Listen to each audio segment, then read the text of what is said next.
Hello, I am the Ronin Pawn, and welcome to twitch.tv/Ronin Pawn Monday! We'll say the whole seat, but you'll only need the edge. It's our first Monday live stream in a good long time. Oh, and I am sticky. For all the wrong reasons, too, I'll tell you.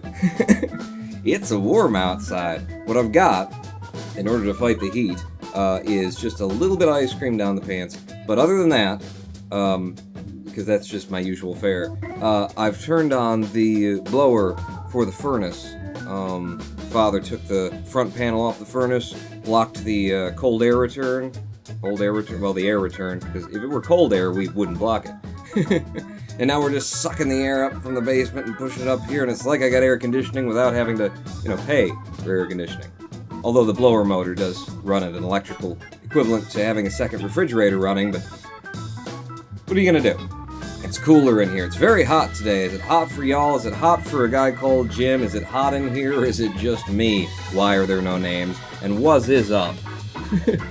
Stuff on my screen. Welcome to the first Monday live stream in, I don't know, an age. It seems like forever. It could have just been a month and a half. That's basically my life. Seems like forever. Could have just been a month and a half. Quote the Ronin Pawn. We played Riven yesterday. I thought at the beginning of that 5.5 hour live stream that surely we'd be able to complete Riven that day. We didn't complete Riven that day, but we did get through the hardest and possibly the most pissy puzzle in all of Riven, and possibly in all of the Myst series of games, as some have said. Oh, hi, this is Noah Crow. Hello, Noah. You guys actually asked for it at the end of the last live stream, at the end of Riven. At least the people who were still stuck around said, tomorrow's vacation, is what Kenneth told me. I didn't realize that. It's a holiday today? The hell is May 28th? Except for 12 days past my birthday. 12 days past my birthday, that's always a holiday, right? I don't know. What the F is Riven, says why are there names? Yeah, and who's Catherine and what's an Atris? Yeah, sure. I didn't ask for nothing, says No Cry. You were asleep by then, 5.5 hours. So we're starting this live stream up late, and we're going to finish Riven today. Maybe. Probably. Hopefully. And I got a chance to reflect on Riven and realize why it is my favorite game and why it is so special. Will you don't show that ever again, if you don't mind, Windows. Thanks, though. In case you can't find the print screen button. There is so much going on here, and I think I'll just wait until we've played a bit of the game. I think I'll wait until we've completed it, and then we'll just have a sort of review as to why this is one of the greatest games ever. Or at least, I think so. Gasking what, says a guy called Jim. He cheered 5! Jim has money again! Money on PayPal and Twitch and bits and that, or whatever. I don't know if it's money, but you got bits! How'd you get bits, Jim? It's been just for like a month he's been fighting the PayPal, Twitch, Amazon blues. He cheered! He did cheer! And that's you saying that, Jim. I noticed that. I ordered a new chin rest for my violin, says Noah Craig. You have a violin? You're not a peaceful enough soul to play a violin. What the hell are you talking about? So, this is apparently working. And also, why are those there? Myst developers? Did it, shove them back in there when it had used them, pressurize them and push them out? Cheer 5, he paid for the bits through his phone company thing. It's going to be on my phone bill next month, too. Are you talking about yourself in the fourth person, Jim? What the fuck are you doing? Ladies and gentlemen, welcome back to Riven. We just completed that puzzle. That son of a bitch! Noah Cross says, you don't know me. You haven't plumbed the depths of a Noah Craw. I've been trying. I've got condom. I love condom as the plural of condom. Why isn't that the case? It is in my head. Join me. Condom is now the plural of condom. Let's all get a box of condom and use condom all night long. So, we have powered the domes. supposedly. We put the little colored beads, they're the fire beads, or maybe just the 5 beads. It occurred to me later that when you look through Gen's notes, it says fire beads, but everybody's handwriting is in fucking cursive. So maybe he just said 5 beads. And in which case it'd be like, the 6th is a misleader. But it read like fire I don't know. And they're not beads, they're marbles. I don't know what they are. Ice cream. Noah Craw ice creaming. You've only seen the hard shell of this raw egg. Also, did you figure out what the boiler was for? We decided that the boiler was for making paper, that it's not a power source, it's power end. Because there's no power output coming from it. So the boiler just must have been for, again, something that he needed for his books. You know, the magic formula to make magic paper. And oh my god, there's so much going on in this game. There's so much going on in this game, it's like a book. Like, movies do not, modern movies don't really get to the level of depth that is going on here in Riven these days. To get into it now would be an offense to the sensibilities, so we're just going to continue playing the game. At the end, I'm going to blow your fucking mind by walking you through all the subtext that's going on here, and the moral. This game has a message. It has a story to tell and a message, and a very subversive, a very subtle message as well. Subtle in terms of can you perceive it, and incredibly impactful when you do. But, okay, for now, for here, for today, we've just powered up the domes, baby. We've powered up the domes, we've saved it back up there. In fact, I think I'll save it once we get out to the dome. And we'll find out whether or not I have to power the domes individually from the pipe distribution center underground. This game, if you just join in the middle of it, you're like, what are you talking about? No, well, just listen, hear me out, okay? The Penguelicans were near the ball that told us all about the number 3 in the Rivenese language, and you go, what the fuck is he talking about? But it makes perfect sense if you've been here for it. This is the nearest dome, ladies and gentlemen. We've powered it. It would be spinning whether we powered it or not, but we seem to have powered it. I'm going to F5, I'm going to save Captain Planet, he's a hero. He's our hero. Gonna cut pollution down to 0. Popping my first dome. Popping my first dome. Alright? You guys ready to pass through a linking book? Hopefully. What do the domes do? The domes appear to act as both a sort of security feature. No? There. No? Where the hell is it? Okay, it's wide open. A security feature to keep people out. Yeah! Missed it. And also, the domes are receiving the power. There we go. The power from the giant golden tit. So the giant golden tit is providing some kind of immense amount of power in order to juice up the linking books that are stored within the domes. You can see it's a security feature. You have to figure out that puzzle, and then you have to also know the code, which we discovered in Gen's writings, after we had learned how to count in Rivenese, and I will never not know how to count in Rivenese again. But yeah, it's a power distribution network. So here we go. When this thing comes up, is it going to light up? Because the power should be there. And I imagine that those little modules around the book should be lit. They're not lit. Shit! Oh! Okay, they don't have to be lit. Yep. The linking book. The linking book works. The linking book works. We've done it. Now, apparently, this was part of Gen's, like, trying to make linking books work on Riven without... Oh, hello. Gen's created something on the world.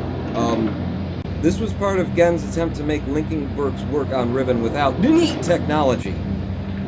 His home technology. So he built this giant thing to transfer power to all these different areas, and he's actually written this linking book, I believe, is in 5 parts, which is why there are 5 domes across the surface of Riven.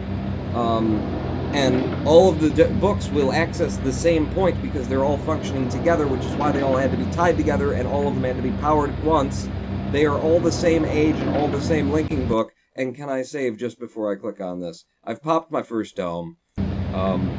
Ready? We're going to what I believe is Gen's new office area.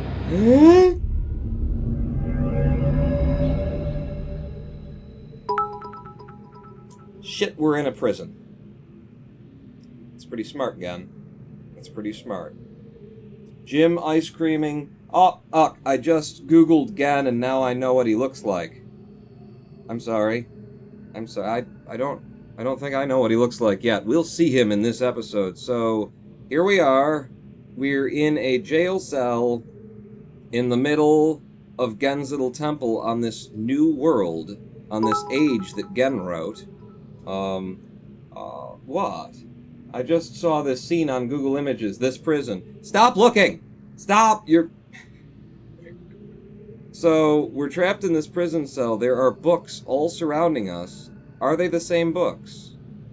The symbol on this is 5, and then there's a sub-symbol, 1. 5 and 1, and a square. Before I open the book, I just want to see. Aha! Oh, 5 and 3, and this is the symbol for the Villager's Island. So these books actually return us to whatever point we want to go to. Oh, Gen. That's why he didn't give a shit about, the inconvenience of the trolley system here and there. He's not even using it anymore. He wants to go to somewhere on Riven. He just hits a book, and he's friggin' there. Yeah, this one goes to Volcano Island. This one goes back to, okay, so that one would go to, oh, I can click it from here. That one goes to, not Map Island, that is Big Titty Island. Big Titty, Volcano, there's Map Island, there's, the Villager's Island, and there's, the One Banger Island that we haven't been able to access yet. And I am stuck in this prison cell and don't see a way out, so I think we're gonna go to the One Banger Island, upon which we suspect Catherine is being held prisoner. I used that mod. Wait, no, Ice Cream from Noah Craw. Okay, a few things. Audio is really loud. Also, the in-game audio is really loud when I'm in in-game audio areas. Are these games on the Steam store? Also, didn't you say this was a book series? Because that's even better. Yes, there have been, there's a whole series of novels apparently written based on this universe, this Myst universe. So that's available on Amazon. These games are available on the Steam store, at least Riven is. You can buy Riven on the Steam store. It doesn't work very well through Steam and on Windows 10. However, if you do what I've been doing, which is get yourself a Scum VM, which is this, and tell Scum VM to run Riven through it, as opposed to through their Steam wrapper, it runs perfectly. Graphics are apparently degraded just ever so slightly. It's a 640 by 480 game. They weren't going to look that great on modern equipment anyway.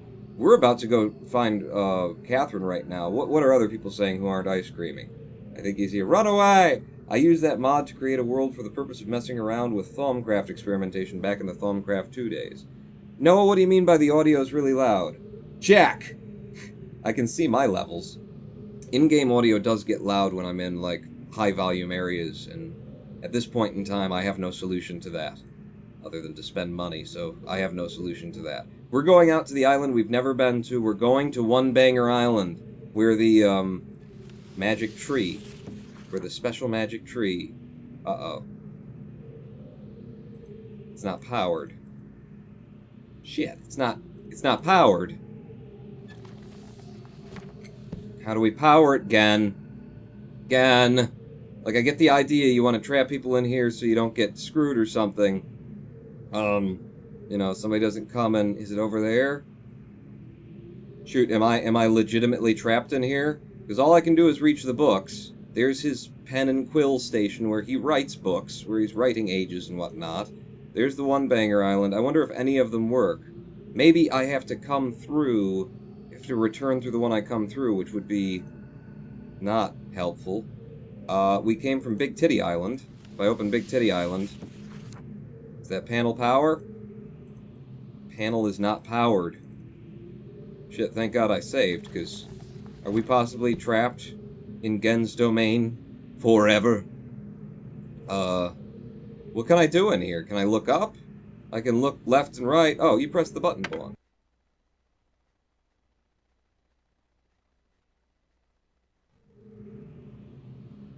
Aha! That was the doorbell. That was letting Gen know I'm here. Ladies and gentlemen, the man who would be God, I present you Genji.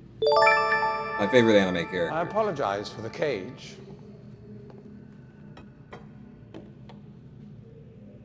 I'm afraid this situation has often required of me a more primitive code of conduct than I might otherwise have chosen.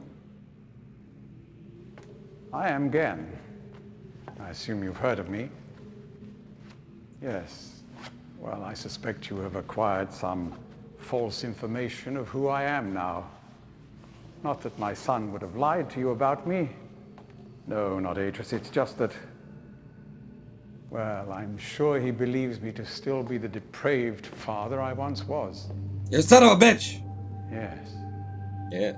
I even tried to kill him once. God, if I had accomplished that, who knows what I would have become. A great father indeed, who tries to murder his own son. Thankfully, he trapped me on age 5, a prison of my own creation. Riven. No books, no precious inks, no ages to link to, nothing but my own foolish ambitions. Foolish. That was 30 years ago. 30 years, 30 lifetimes, what does it matter? No sentence could be too harsh for the man I was. Oh, you're reformed. But I have changed. Okay, sure. No, I believe you. And since you've changed, you're going to Be sure let me the out. deeds of my past can never be completely atoned for. But my mission was an honorable one. Ooh, pass it to the left. Pass it to the left. I'm sorry, this is all a bit awkward. It's been a long time since I've attempted to persuade anyone of my intentions. Most of the people here have already made their minds up about me one way or another. I myself do not trust the words of most men, so I don't expect you to believe me. In the end, though, you may discover that I do have more than mere words to offer. Also, these massive buttons I can offer you, and some dank ganja. Atris's choice of punishment has been hard on the people of Riven, and many have suffered because of it. What, you being The there? island has been steadily decaying for years. But according to my most recent measurements, it appears that the 5th age has entered its final days. Unless the villagers can be relocated soon, the island will collapse entirely and everyone will perish. Well, that's what Atris sent me for. It has taken me a long time to do it, but it appears that finally I'll be able to make some substantial amends to my past transgressions, especially in... Ellipsis? Well, I'm afraid I've had some trouble with Catherine and the moiety. Perhaps that's why In any she's in a society, prison. there will always be a small percentage of the population with rebellious tendencies.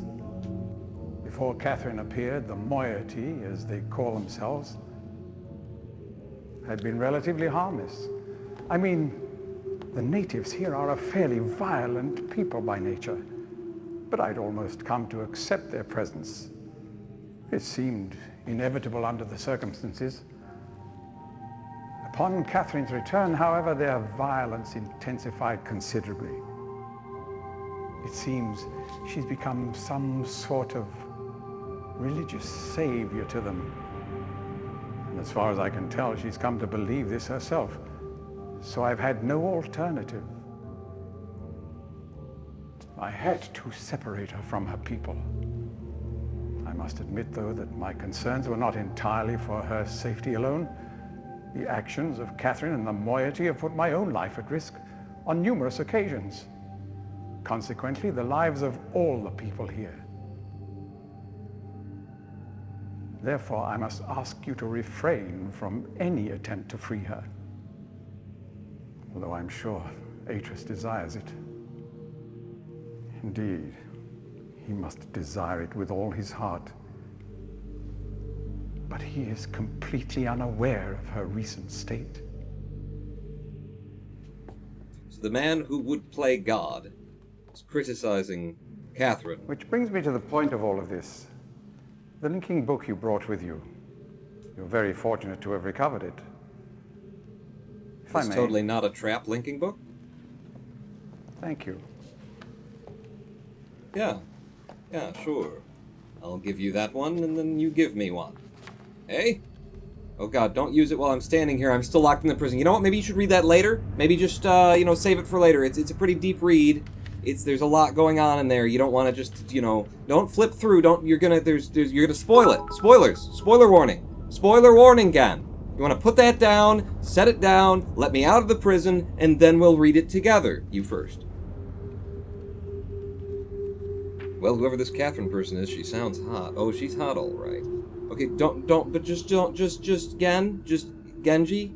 Yeah, there you go. Set the book down. Set it down. Just gonna go ahead and set it. No, you don't have a return. You don't have a return book, okay? You need to be able to come back here after you leave. So you're gonna wait and make sure you're gonna prepare for the trip. There you go. That's a smart boy. Perhaps it would be best if you went through first.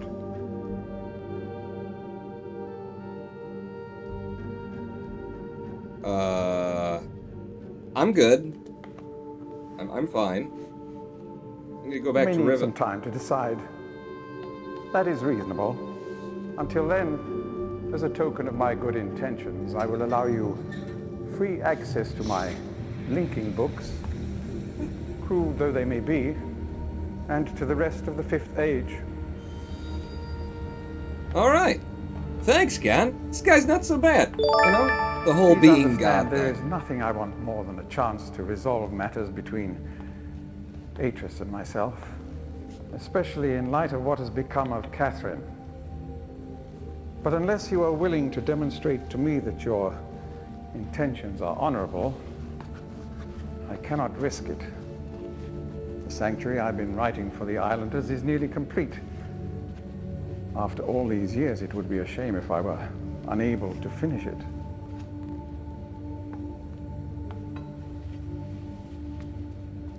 Okay. The work I am doing is quite demanding. Please don't signal me unless you've decided to use the book. The switch will reset itself once you link from here. Okay. Hey, have a good day. Do you need a hard hat or anything? You seem kind of old and frail to be working. All right. Okay, see you later. Then. Right. So that was Gan. Dick. See, they're all hot. They've got neon bulbs in them. Those are definitely neons. I know a neon when I see one. They've all got neon, and they wasn't active on Riven. So what is it with me playing games where beautiful women are imprisoned voluntarily? I just fall into them. So apparently the Riven, an entire Myst series, is on GOG, where it's cheaper and also runs better. Lol. If anyone is interested, the whole series is 24 euros on GOG. Well, it's 66.33 euros on Steam. Yeah, I hate GOG. They're bad. I mean, Steam is Steam, but God, they suck. God, they suck. And again, like I said, if you want to get it through Steam, you just pull down the scum VM and it runs. Up to you. I don't care what you do with your money. So he said, whatever you do, don't go fucking with Catherine. So let's go fuck with Catherine. Shall we? The one banger island that we have not been able to access until now. Alright? This is it. This is the day. The time is here. The Catherine is upon me. You know what I mean? She will be soon. Gonna be real happy when I free her. I figure I can at least get it. Ice cream. I only games where beautiful women imprison other beautiful women. Well, you can't limit yourself like that, you know? What about games where beautiful men imprison beautiful men? Here we go. Coming to get you, Catherine. Gohan, cheering 10. You could have literally kickstarted the anniversary edition for the GOG price. This is Gohan 0646. 24 euros on GOG. The Kickstarter price is $45. What does that translate? Don't tell me $45 is 24 euros. Don't tell me that the dollar is that weak. Okay, open the dome, and welcome to One Banger Island. Once home of the great and holy magnificent tree, now I'm pretty sure Jack cut it down for his beanstalk.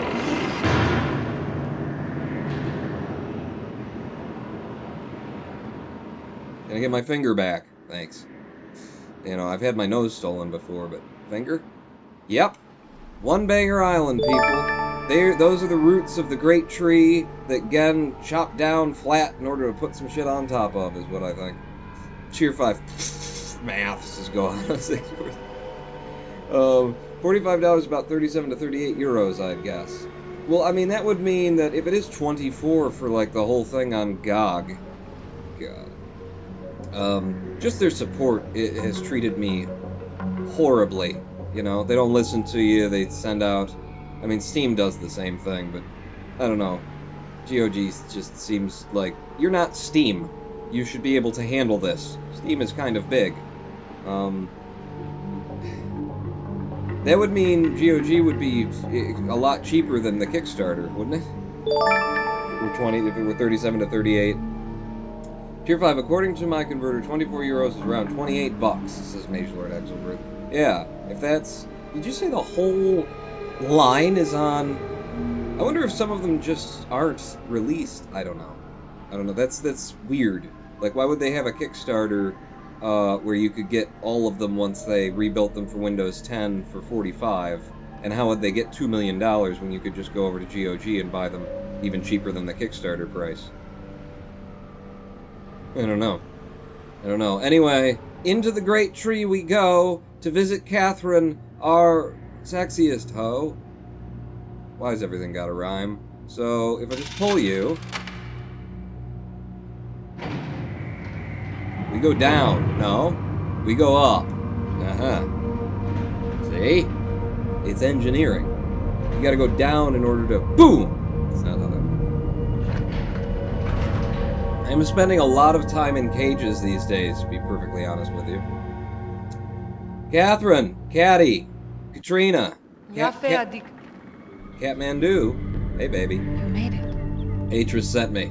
He said he'd be cool if you gave me a blowy.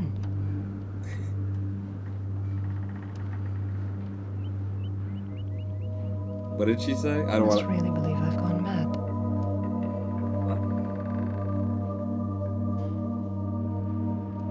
I don't believe Gen's bullshit. I know what he's doing. He's watching you. Ah. He's waiting for you to make a mistake. Aha. She's a smart girl. He's hoping you'll lead him back to Danny. Eh? You can't let Gen...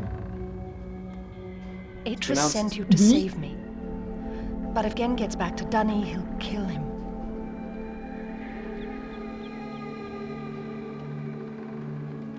I think I know how to signal Atris, but it's going to take both of us.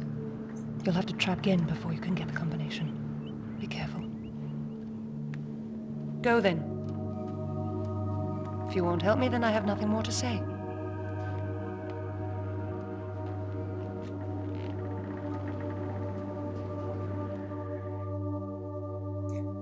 Can I see that again? We're gonna have to YouTube it because I didn't catch. She was so quiet and there was so much space in between, and I like to talk so much, and I missed a couple of words, and there were only like 25 words out of what came out of her mouth.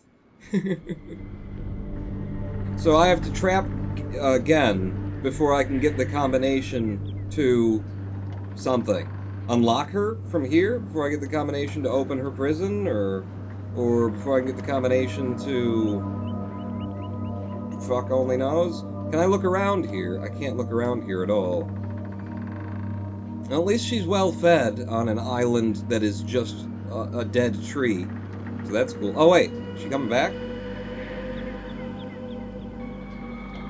Okay. I'm just jerking. Just jerking it. I'm just warming up.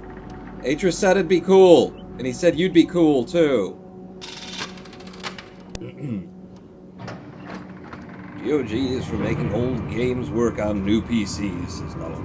Yeah, they don't support the old games, and they don't think that it's their problem when the old games don't actually work on new PCs, and when I contact them for support over, Knights of the Old Republic being unplayable on a 2-monitor system in a Windows 10 environment, they focus on the part of the complaint that they want to hear so they don't have to address the fact that, yeah, I guess the mouse not locking to the window.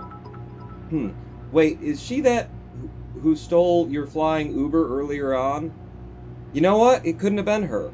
It couldn't have been her. It must have been another member of the moiety because she's been trapped in here for some time, I believe, according to, you know, the text that we've read.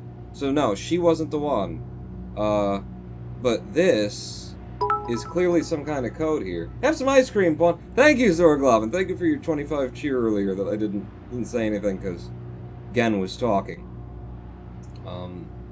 Major Red Exilbert, it's subliminal isolation. You are not alone. You are actually alone. Well, what? The only interaction with other people in this game always through iron bars tends to be that way, yeah. Yes, in fact. So this is, I could, like, if I start messing with this, I assume that I can, like, you know, free her or something. I'm just gonna press some buttons anyway. 2, 3, and then the ping goes back up. 1, 2. Okay. They play different sounds, and then there's this. So I guess that's once you've done the thing in the right order. It's going to be another sound puzzle, isn't it? Because listen to that. It's lovely. In fact, I believe it would go like this. It would go... This is your captain speaking. Welcome to Flight 21C from Myst to Riven. If you look to your left, you'll see the Dini territories. Also, please don't smoke. So, Catherine doesn't want me to save her until I have incapacitated Gen, which is going to be easy because I've got the level 3 chainsaw. So I'll just cut him up. We have to trap him in the book. And the thing that I have to, like, ask myself is how the hell do I trap Gen in the book? How do I trap him in the book? Because he wants to see me go through the book first. And if I go through the book first, then I'll be trapped in the book. He'll look through the linking panel. Presumably, he'll see me trapped in the book and go, oh, it's trap book. You motherfucker. Ha ha ha ha ha. I'll put you on my shelf for all of eternity, and that's that. So, how do I actually get him? Catherine are trapped. Me need Gen chainsaw. Yeah. I think there's a H in Gen, but... Cheer 10. Good joke. Funny joke. Just bought the Myst series on GOG. Let's see how this runs. Cool, Noah. Glad to see, you know, that playing these games. This is what I started this out like saying this is my favorite game of all time. Having just gone through fighting that horrible puzzle that is just a bastard, and it took us hours, and there's so many moving parts that you can mess it up so many different ways, and it's a shitty game. It's a shitty gameplay puzzle. I now consider this game the best game just ever made. So I've gone from saying, personally, this is my favorite game, to, no, this is objectively the greatest game ever made by man after playing the shittiest part of it. And I will reveal to you why if we manage to actually beat Riven at any point. I don't know what I'm intended to do here except go back. Wait, no, 23 and 24. 9, 4, and 1. And that'll open the thing. Didn't say it's the best game ever made. I've got too many hours in CSGO for that. Yes! Counter-Strike. That's just, wow. the layers that you just peel away and yes, go. Oh, the depth of. All right, give me back to the hub world. Yes, yes, indeed. Skip the animation, and back here. Now I can hit the button that we'll call Gan, which is here. He doesn't want to be disturbed unless I'm ready to get in the book, and I don't think I'm ready to get in the book. You know, like. I don't feel like he's gonna let me out of these bars, even if I got in the book and then somehow like he decided to let me out after he saw that I was trapped in the book, or maybe it would still look like, you know, it's maybe Atris wrote it so that the linking panel will always display this false connection to Myst. It's not really a false connection, it's just intentionally poorly written so that you don't actually, it doesn't link you through. You know, there's basically a break in the circuit, you could say, in the text of the book. So maybe he's written it so that it always looks like a trap book. Although, if you've played the first game, Myst, not. So, even in that scenario, Gen sees me go through the book, and then he goes, "Oh, cool," and then he passes through the book, which lets me out where he is. Aha. That would get me out of these bars. That would get me out of these bars. Let's have a test. Catherine are trapped. Me need Gen chainsaw. There are several endings to this game. We want to see them, some of them anyway. So, if I were to just go ahead and hit the button, call Gen back up, and then agree to go into the book, what kind of ending do we get? Or do we get not an ending but a continuation of the game? Is this doesn't seem like the way that it would go. I think this is not smart enough, honestly. I'm relieved you've returned. Yes, you should be. I thought perhaps you had decided against it. No. Book? Completely safe. Why wouldn't I touch it? Why wouldn't I? It's totally just a return back to, Dunny. Dunny. Here. I shall follow you directly. Okay. And I grab the book from him, and going. It's not actually a linking book, it's a trap book. So, now I'm in the book.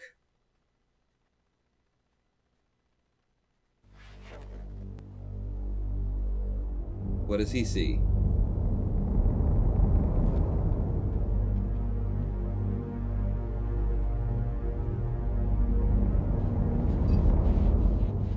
Does he see me trapped in the book? Or does he see the link to... Apparently he still sees the link to Dunny. Atris, you fucking genius! Okay. So? No, he doesn't. He used his glove to... Yes, he does! Okay. The transitions are throwing me off. What just happened? We just trapped Gen in the book! We trapped Gen in the book! Hi, Gen! We can't see you like you couldn't see us because this image is apparently a false image on loop showing you a path back to Dunny. But it's not actually a path back to Dunny. It's a trap book. You're stuck in there forever, Genji. Or, you know, it's up to Atris to decide where to put you in the end, because I work for your son. You just look at it and find the level 3 chainsaw, motherfucker. That seemed a little bit, you know, not sure about it, but it worked. It worked. It seemed a little like, I wasn't sure about how the trap book works, you know? But now we are, by testing, and we had a save. So this is apparently that which powers the books. He flipped it on and flipped it off, and it turned off, you know, turned off and on the linking books back to Riven. So let's just have a look around. Oh God, it's more reading. You know what? I love these games for their reading. I do love these games for their reading and for their world building and for the story that's going on here, because this thing is a fucking onion. The layers, people. The layers. I'll tell you what, though. I'm going to... Well, we need a live stream break. No, we're not there yet, one. I'm going to reduce the level of the audio coming through, because that is a valid complaint that Noah made earlier. that the in-game audio is a bit too loud, and I'm not sure whether I can control it from within an old game like this. Do we have a audio option? Nope. So I've turned it down just a bit. Let me know if it messes things up, basically. So, if I pull this, does that get rid of the prison? Okay. Okay. So now I can come and go through this sort of hub world, this other world that links back to Riven, as often as I would like. What else is in this room? We've got that, we've got the books, and we've got this. So where does this go?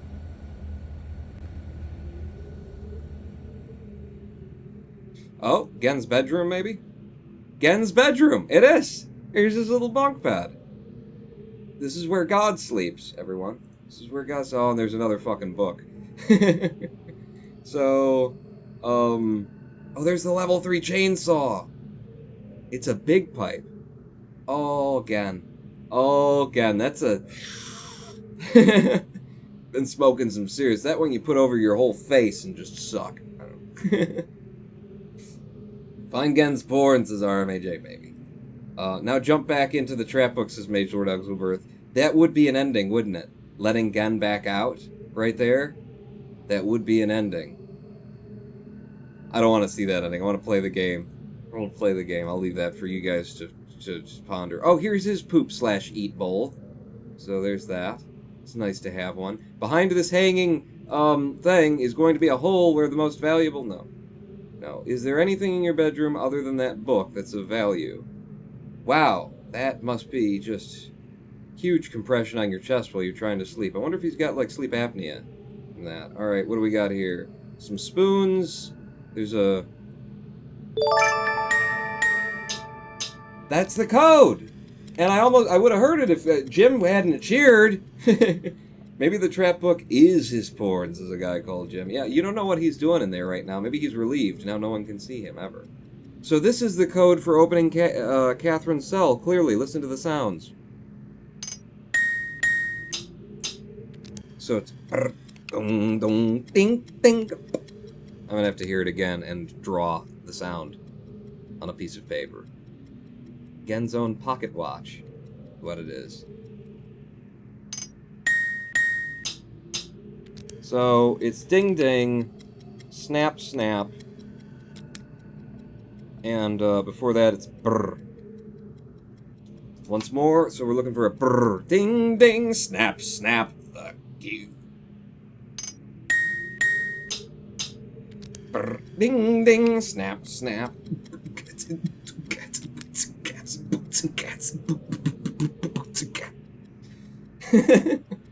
That you gotta keep standing here and clicking that over and over and over again in order for the game to unlock that one.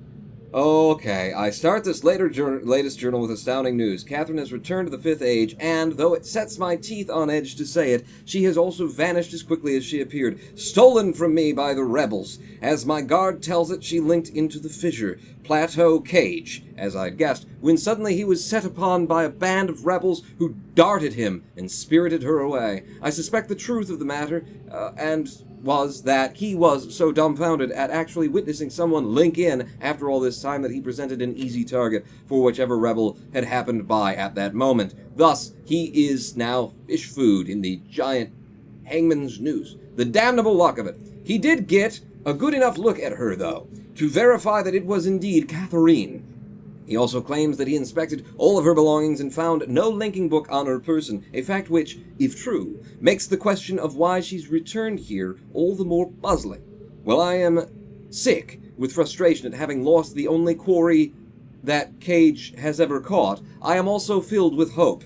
She may yet provide me with a way back to... It is true that I have managed, despite overwhelming odds, to break free of the confines of the Fifth Age and resume my mission to save my culture from extinction. but I fear that unless I am able to regain access to the vast resources that lie in the city's ruins, the task of reconstructing that great civilization will be impossible. If Catherine did bring a linking book with her, then I am halfway there. If not, then she is trapped in the Fifth Age, and I can assume that my emotionally crippled son will soon be along to rescue her. The piece of I should have beaten him with a stick. Either way, it is crucial to my plans that I find her soon. Her presence here now forces me to take the rebels more seriously. I should never have permitted them to survive this long. Once again, the Great Whack, the Great Whack has demonstrated its usefulness to me. This past week, the villagers have been most difficult to manage. Apparently, they have learned of Catherine's arrival, and their fear of this mythic beast has been all that has kept them in line. Had I known how truly useful their prodigious creatures would prove to be, I would have perhaps captured more of them while the local population was still plentiful. Although, to be sure, if these disturbances continue, my current pets will be in no danger of perishing for lack of nourishment. He was feeding people to the whacks!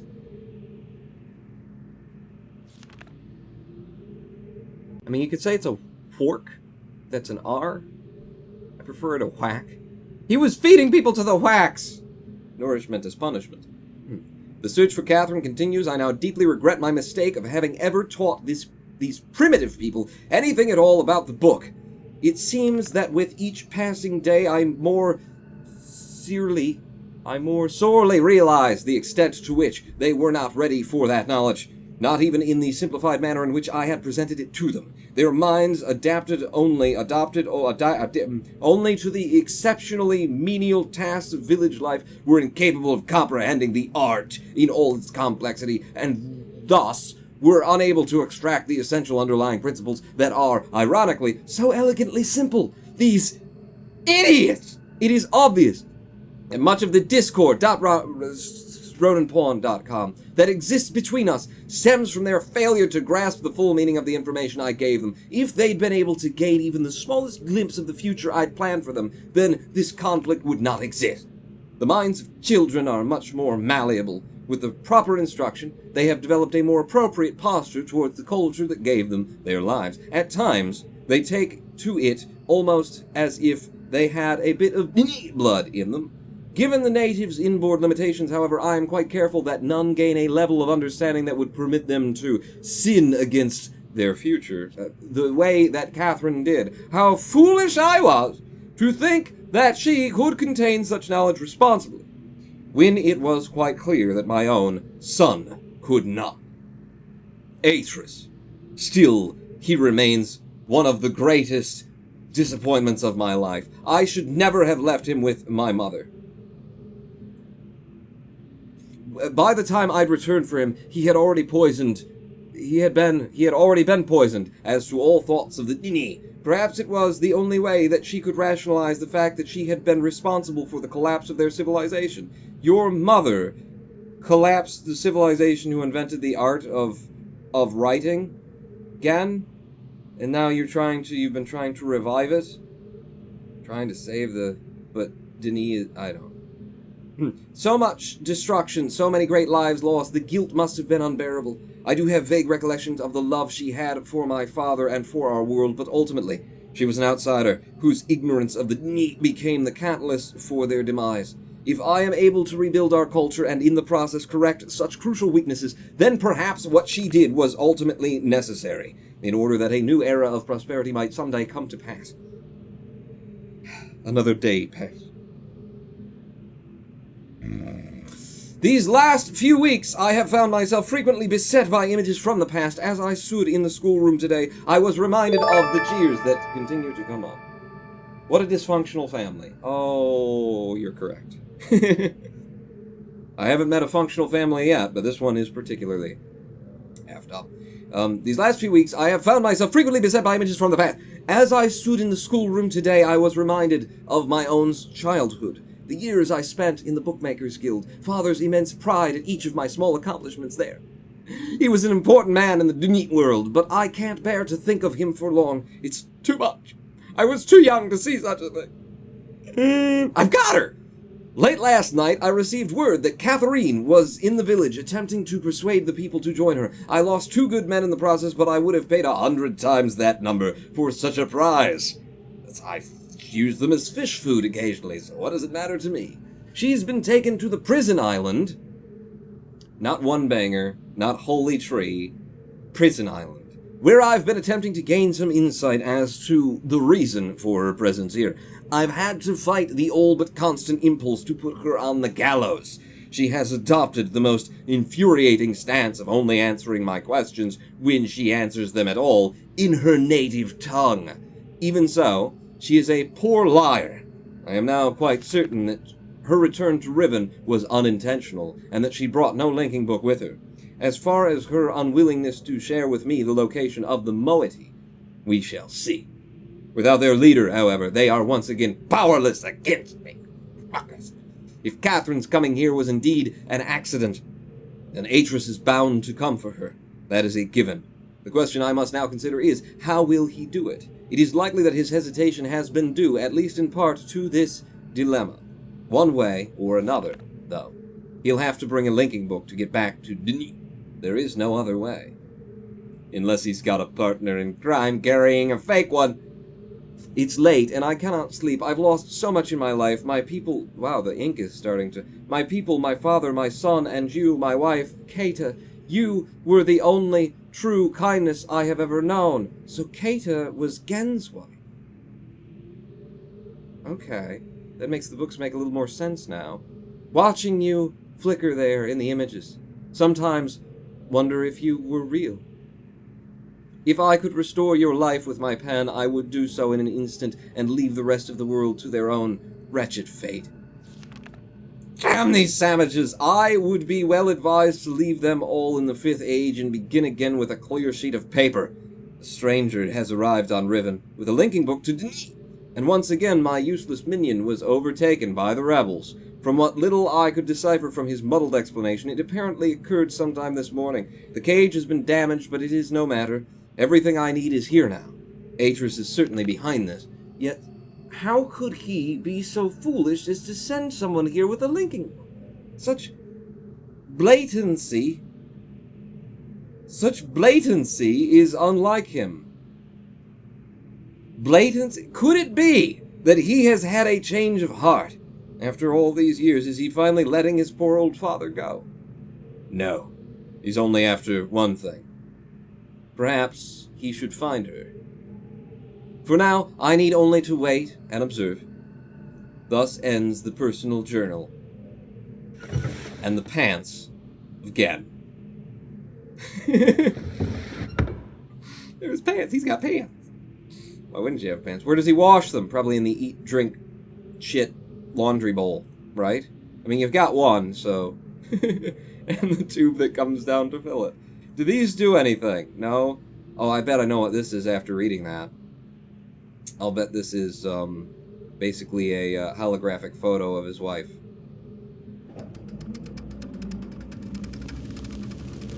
Kianenatsu? Shima? Shorate. Mataneta.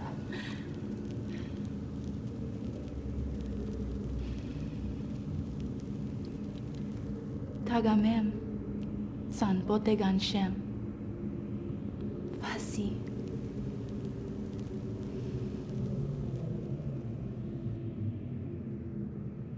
So here's the thing. My question is now, was Gen's wife Rivenese? I don't think so. Right? That was just a different language. Maybe she was speaking, the native tongue of the Denis. In which case, why are they speaking English? Why did he know English? I mean, it's for the sake of the game and stuff, but I'm just trying to pin that down. That's, I assume, Gen's lost wife. Tier 5. Why is all the technology modeled off cages? There's actually a good reason, Gohan. And we will talk about that when we come to the end of it. That was Gen's wife one way or the other. It would add so much tapestry to who Gen is, though, if his wife actually was, Rivenese. you know, it would also play into Gen's sort of thing that if she was Rivenese, he wrote her, is how he thinks of it. And we're going to cover that when we come to the end of this book, or the end of this game. But he wrote her into existence and kind of be property, you know, in his... We'll talk about it all. But that would add so much texture to it. It would also, like, explain why they spent so much... Why Atris would have been around to meet Catherine, you know, being Rivenese. Because Gen was living on Riven with his wife, or, you know, visiting Riven with his wife, because she constantly dragged him back to see her fucking parents. You know how this is. Hey, you know what we could do for fun? What if we read? What if we read some? What if we read for like 20 minutes? What do you think about reading? What if we were to read in this game some more? Because we're going to do that when we come back from the live stream break. We're going to have our live stream break here. And we'll see what's in this book. Hopefully...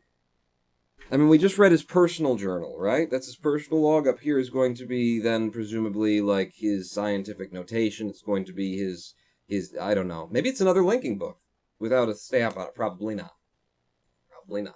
I'm going to go to bed, says Noah Cross. See you, everybody. No more ratings, says RMAJ. We are going to, you know...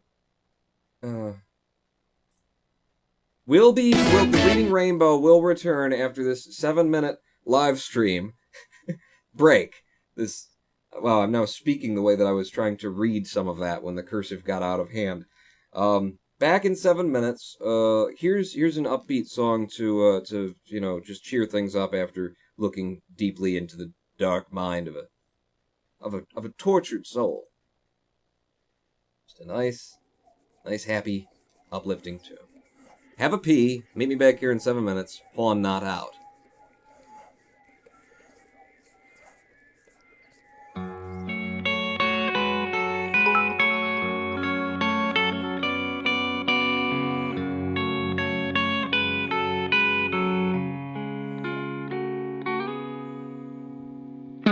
The streets of Salem were a terrifying sight.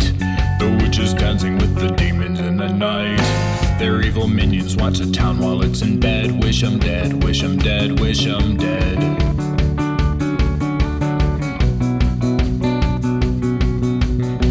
Old Reverend Paris knew that something was amiss. He felt the evil from a spiritual abyss. He knew the time had come to purify the town. Hunt 'em down, hunt 'em down, hunt 'em down.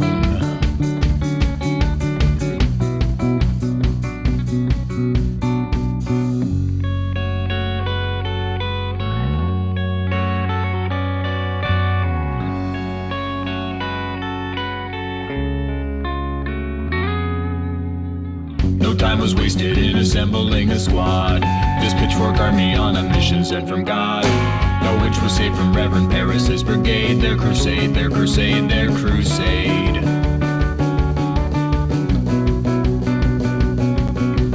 Call the magistrate and don't you wait another minute, 'cause this town is going to hell if we don't put away the sinning. And we got no time to let a jury have their turn. Let 'em burn, let 'em burn, let 'em burn.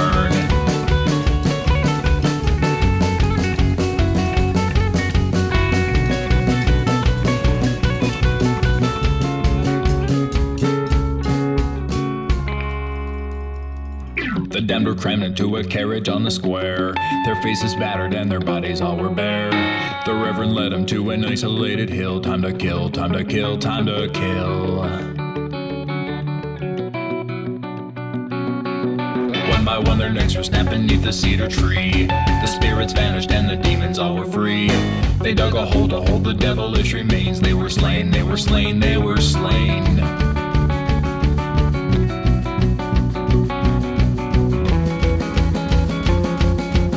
The town was safe from all those wicked dissidents. They could continue with their life of innocence, dispensing justice from a higher power.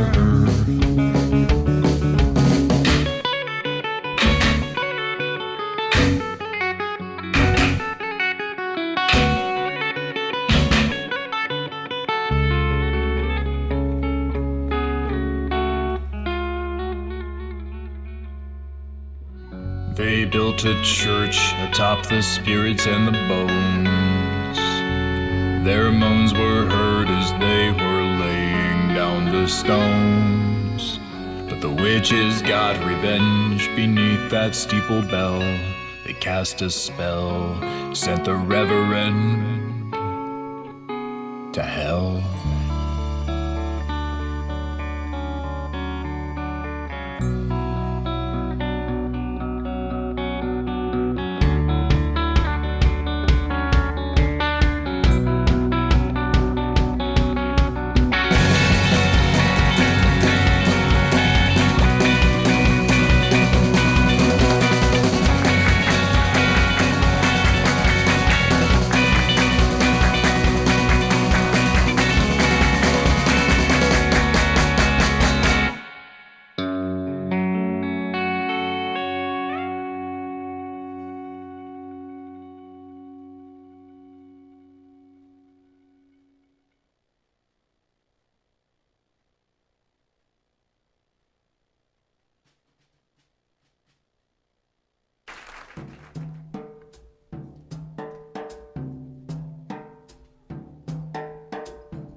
Hello, I am the Ronin Bald, and welcome back to a twitch.tv/RoninBond live stream on a twitch.tv/RoninBonds. I'm doing it wrong, says a guy called Jim. My jazz instruments over digital? I see you talking. I see you talking there. It's compressed to MP3 anyway, who gives a shit? By which I mean, shut up. Welcome back to the live stream, the conclusion of Riven. Probably, maybe, almost, certainly, at this point. We have trapped Gen in the trap book that Yugi gave me at the beginning of the game. We've trapped him in a linking book. He's in my pocket here. If you want to say hi to Gen, he's behind there. He's looking at us right now, because I've been in one. Twice. So, well, more than that if you count Myst. So hi! How you doing? You see me, Genji? You're not coming out of there. I'm not ready. Atris can let you out if he wants to. Okay? We've trapped him. We have discovered we've met Catherine now. We went to her prison. She told us, go back. Go back. And, you know, trap Gen, and then you'll be able to get the code to release me. And now we have the code to release Catherine. We've also read another tome, another journal in the game, Gen's personal journal, in which his whole, like, demeanor of, you know, these people, they're just a bit primitive, in his journal shows more to these damn idiots, fools, why did I ever create them? Well, it sounds a bit like that anyway. There's also some reasons to feel bad for Gan. He lost his wife, and I'm not quite sure if his wife was, turns out, maybe Rivenese. It would add an extra layer to you know, that character. Maybe not. She was speaking in a language that wasn't English, and so far, the Dini language, you know, Atris speaks English. Gen speaks English. Catherine knows how to speak English, which we're assuming is the analog for Dini, then, I guess. I guess we're the Dini, which also plays into what we will talk about when we get to the end of this game. The subtext, the message, the layers, the story. Oh my god, there's so much going on here. Oh, I thought we might end up reading. We're not going to end up reading, apparently. We're going to end up touching a dead linking book. Or maybe this is just he's trying to write another one. I'm gonna just close the book. Open the book. And I'm gonna save here. I'm gonna save before I touch that book. It's probably not gonna do anything. It's got a black face to it. Usually they... Okay, so where are we now? It's chainsawed Gen. It's basically where we are at this point in the game. Touch it. Touch it. Touch it, touch it, touch it. Alright, this is a dead book. It hasn't been finished or hasn't been powered. Mage Lord Exilbirth cheering 25. Thank you. Twitch was generous during the midstream break this time around, sharing the bounty. Alright. Spread it all over me. Like, I am your Marmite. It could be a quote. Ronan Pawn quote. I am your Marmite. May 28th, 27. I am your Marmite. Spread me all over you. I don't know. Listen. We need to go save Catherine. Or, we could go outside. In this world. Now, he had, like, stuff. He had equipment on to go outside. He had, like, goggles and gloves and stuff. It's a good thing we just saved. Can I...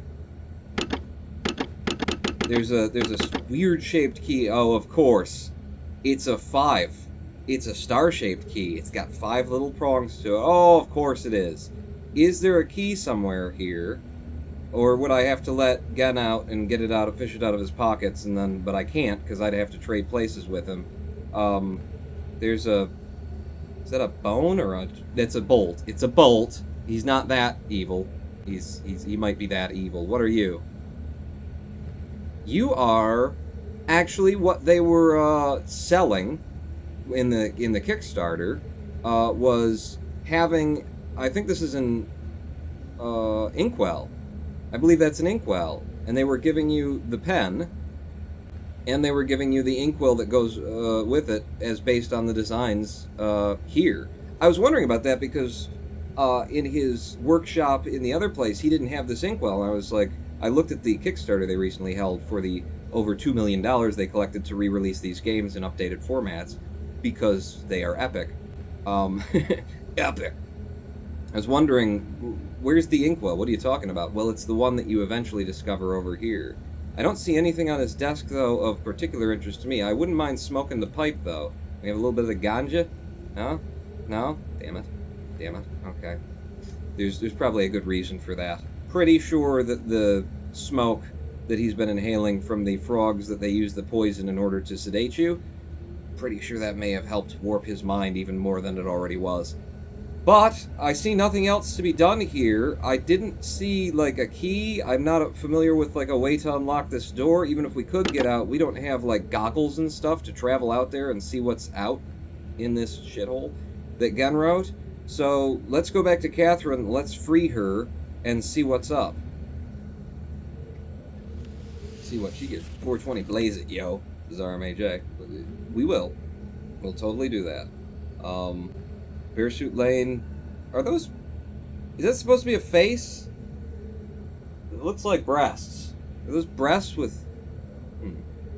What? It's fine. It's fine. Take me to Catherine. Skip the animations. Yeah, skip that animation anyway. We've seen that a number of times. Welcome back to what we now know to be called Prison Island, as opposed to One Banger, as I'd been calling it, or the Great Holy Tree that Gen apparently shredded to make paper. That's just bleeding. The tree is bleeding. Look at the blood coming from the tree. It's not rust. Shut up. So, we got the code. The code is brr, ding, ding, snap, snap. Okay, so there's the snap. There's the burr, so this will be the ding, ding. So we go burr, ding, ding, snap, snap.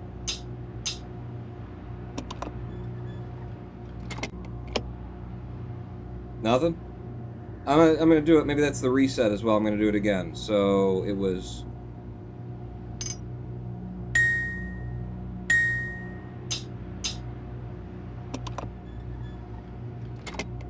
Yep. Yep, there you go. There you go. Brr, ding, ding, snap, snap. And it needed to be reset. Gotcha. Gotcha. Oh! And we don't even have to pull the lever. We're going up rather slowly this time. Was it this slow before? Or is this just more this... Now we're in epic mode. Then Catherine's gonna stab me in the throat. Good thing I saved recently.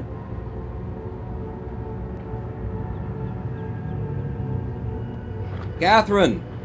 You can give me the blowy now. Atris said it was cool.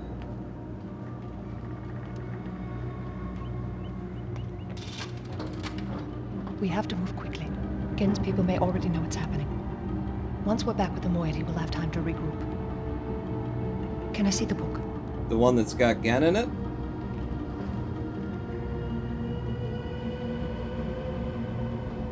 You did it.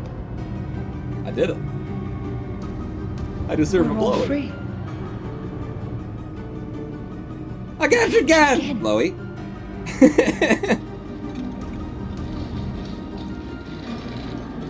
But there's still his followers. I'm not sure what I'll do once I realize he's gone. I'll have to get the villagers to safety as soon as possible. You go back to the Temple Island and reopen the fissure. I know it's risky, but it's the only way to signal Atris. I'll try to make it back there as soon as I can, but don't wait for me.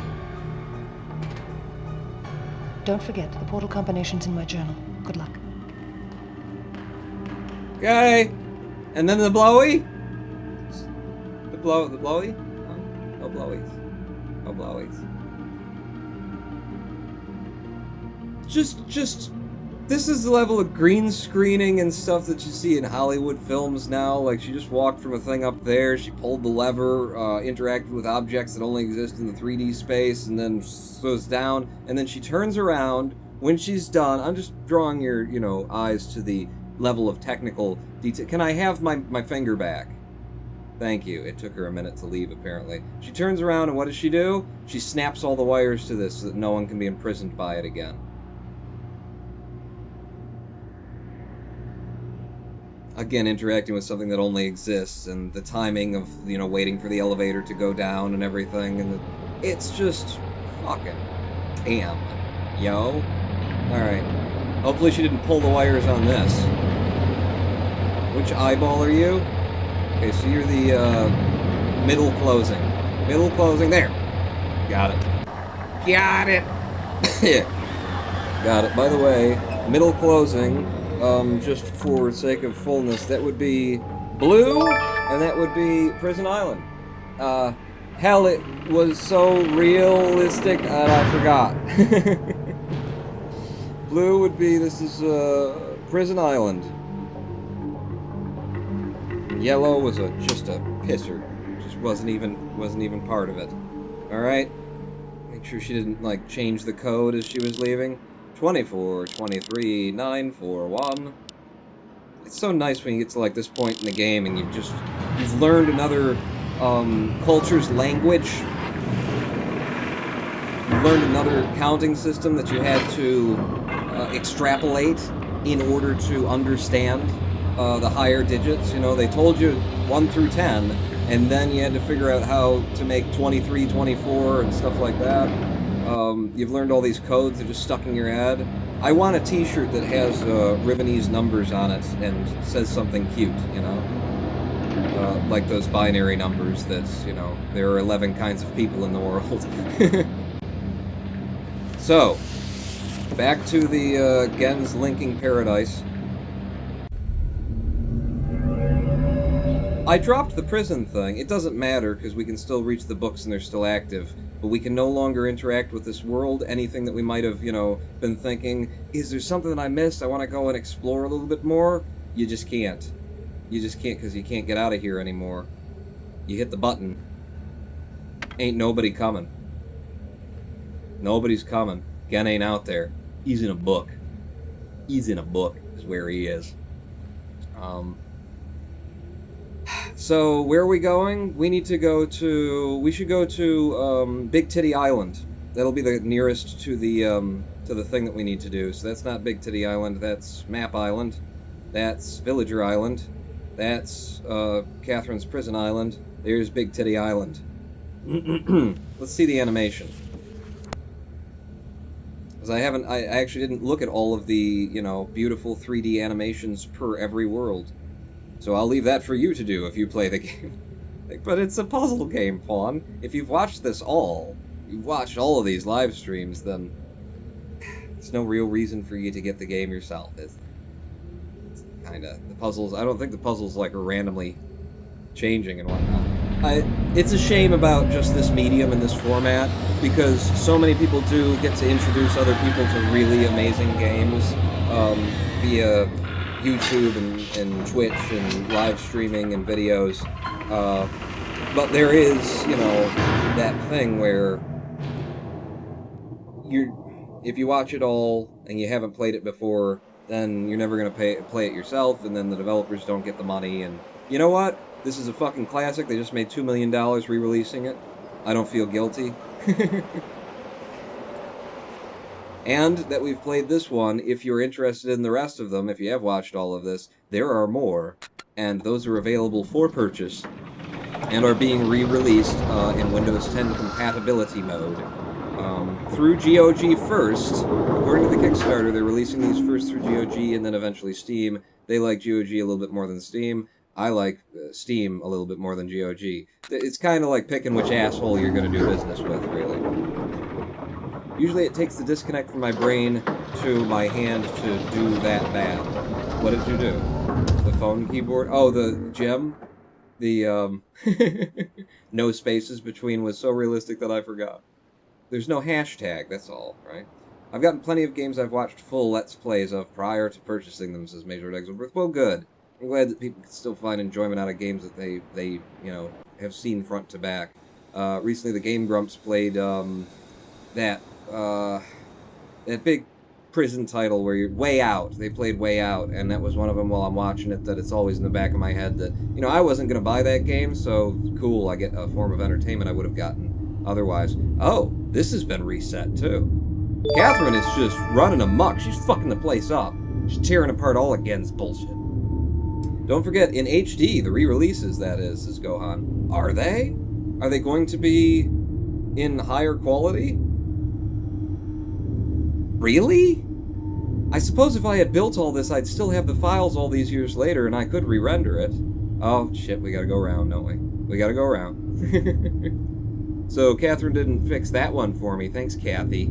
Oh, wait. Can I get across to the top one? Is this the making you walk the... No, you can't. Is this making you walk, like, the whole, game again? Is that what's going on? Because, trapped out here. We go back down here. Yeah, am I trapped in... No, there's a friggin' lever on that ladder from the side that you're looking at, you get. I only interacted with that lever once, and it took me hours to find it, so... Not surprising that I forgot it again. True dat. Yes, says Gohan. Well, then maybe it is worth taking a look. Honestly, it's something that I'd be... You know, it won't matter because these games already exist and they're awesome and you can still get the old versions and stuff like that, but I'd just be curious to see the visual quality because there's... I mean... it's amazing, the design, the levels of design and texture, and look at this, the walls, and there's just cracking away, eating away. There are shots in this game when you're in, like, the prison cell and you look down at the floor. If you look carefully, you'll see that they textured the floor and then bump mapped the floor as well, near the edges, to have little extra, like, piles of dust, as would gather at the edges of a room that was open, had open air. You know, they would just sort of pile against the... So much detail in here. I'd love to see it in full fidelity, but at the same time, I wonder if it's going to lose something because, you know, the grain and the grit is a bit of the experience, isn't it? Pass on through. I'm just taking my time now because I know it's going to end. I know we've reached the end. This isn't the way that I go. Is there anything else that I want to look at before we, you know, signal Atris? This is what we're doing right now, in case you're wondering. We've released Catherine, and we're going to signal Atris by causing such a massive instability in Riven. By basically fucking with the fissure. We're going to fuck with the fissure right now. That's going to signal Atris, and then whatever Atris's plan was to try and get us out, he's going to show up, or I don't know. But that's where we are right now. So F5, save. Tay-end. Tay-end. There you go. I love all the amazing architecture and technology, says RMAJ. Right? The ideas first about, you know, just how to do science a little bit differently. I mean, it all makes sense, but just the ideas of everything they put together, and then the fact that everything in this world works. You get so used to, in this modern gaming world, getting into a game and just that steam is probably very loud in your ears. I'll step over here while I'm still talking. You get so used to walking through a hallway in modern games and there just being pipes running along the edge. Why are they there? Well, they're there because otherwise it'd just be a flat, empty hallway, you know? Why is that there? Well, game logic, you know? It makes it look prettier. It's visual design. Don't worry about it. I have found nothing in Riven that is there for no reason. I have found nothing in Riven that doesn't make sense. Every pipe leads to a place. Every pipe comes from a source. And the source of the fuel makes sense, and the operation of the devices makes sense. And let's just have a look over here. Maybe I'll jump for the last. We'll just throw ourselves down there. I can't be brought to destroy Riven. I don't know that we're destroying Riven necessarily. Maybe we are. Maybe Catherine's going to be over there trying to convince people. We got to get off! Quick, go through the Moedy's linking book. I'm not sure. I'm not sure, but is it 45521? 45524, almost. 4, 5, 5, 2, 4. Open. Through this hole in the ground is a black and inky well, into which, when peered through this telescope, we see the cosmos themselves. The cosmos and its rectum. Its anus is clearly visible as you zoom in. We'll zoom in a bit. 2, 3, just so we can get a good eagle-eye view of the old rectum. As far down as it'll go. And then the gears just twist and you can't use them anymore. There's the anus of the universe, and here's the universe. Everyone always wanted to see the universe's anus. Now you have. Riven gave that to you. Thank you, Science Studios. So, the way that we disturb the world and destroy it, potentially, is to pull the stop pin that prevents this microscope from going any further down. Which, by the way, something to bear in mind is that we could have done that as our first action in the game. We could have come over, we could have turned this thing on, solved the puzzle to turn this thing on, came over, pulled that pin, and destroyed the Riven. Or whatever we're about to do. Ready?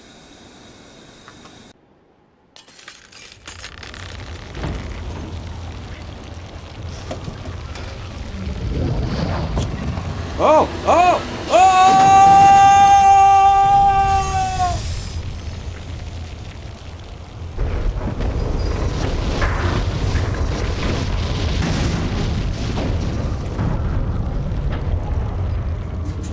Okay, I want to see it, though. I want to see what happens here. Is that him? Is that Atris? Atris! Atris! I saved Catherine!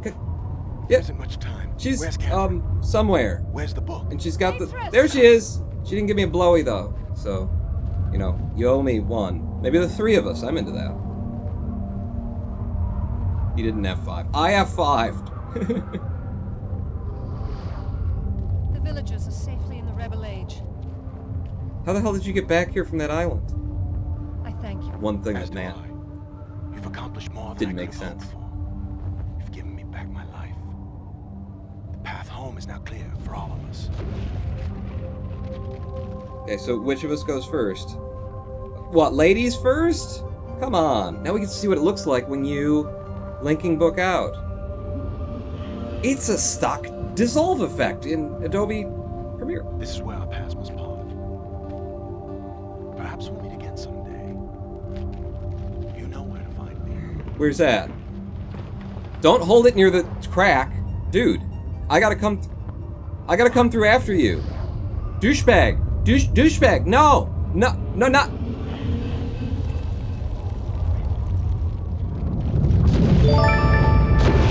Did he just...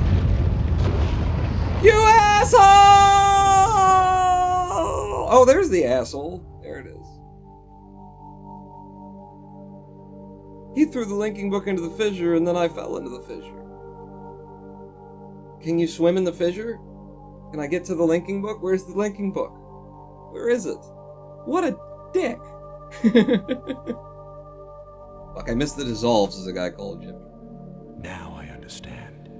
Endings and beginnings are within the fissure, that riven cleft of stars that acts as both a wall and a bridge. And though I am unable to understand how, the very flow of stars that brought my Myst book into worthy hands, I am sure served as a safe passage home for my friend. The age of Riven is closed forever, but the people of Riven are free. And now I am at rest, understanding that in books and ages and life, the ending can never truly be written. Atris is kind of a douchebag. I'm sure he'll be fine in the blacky inkness of space between existences. I'm sure of it. Although I don't know how, I'm sure of it. You dick!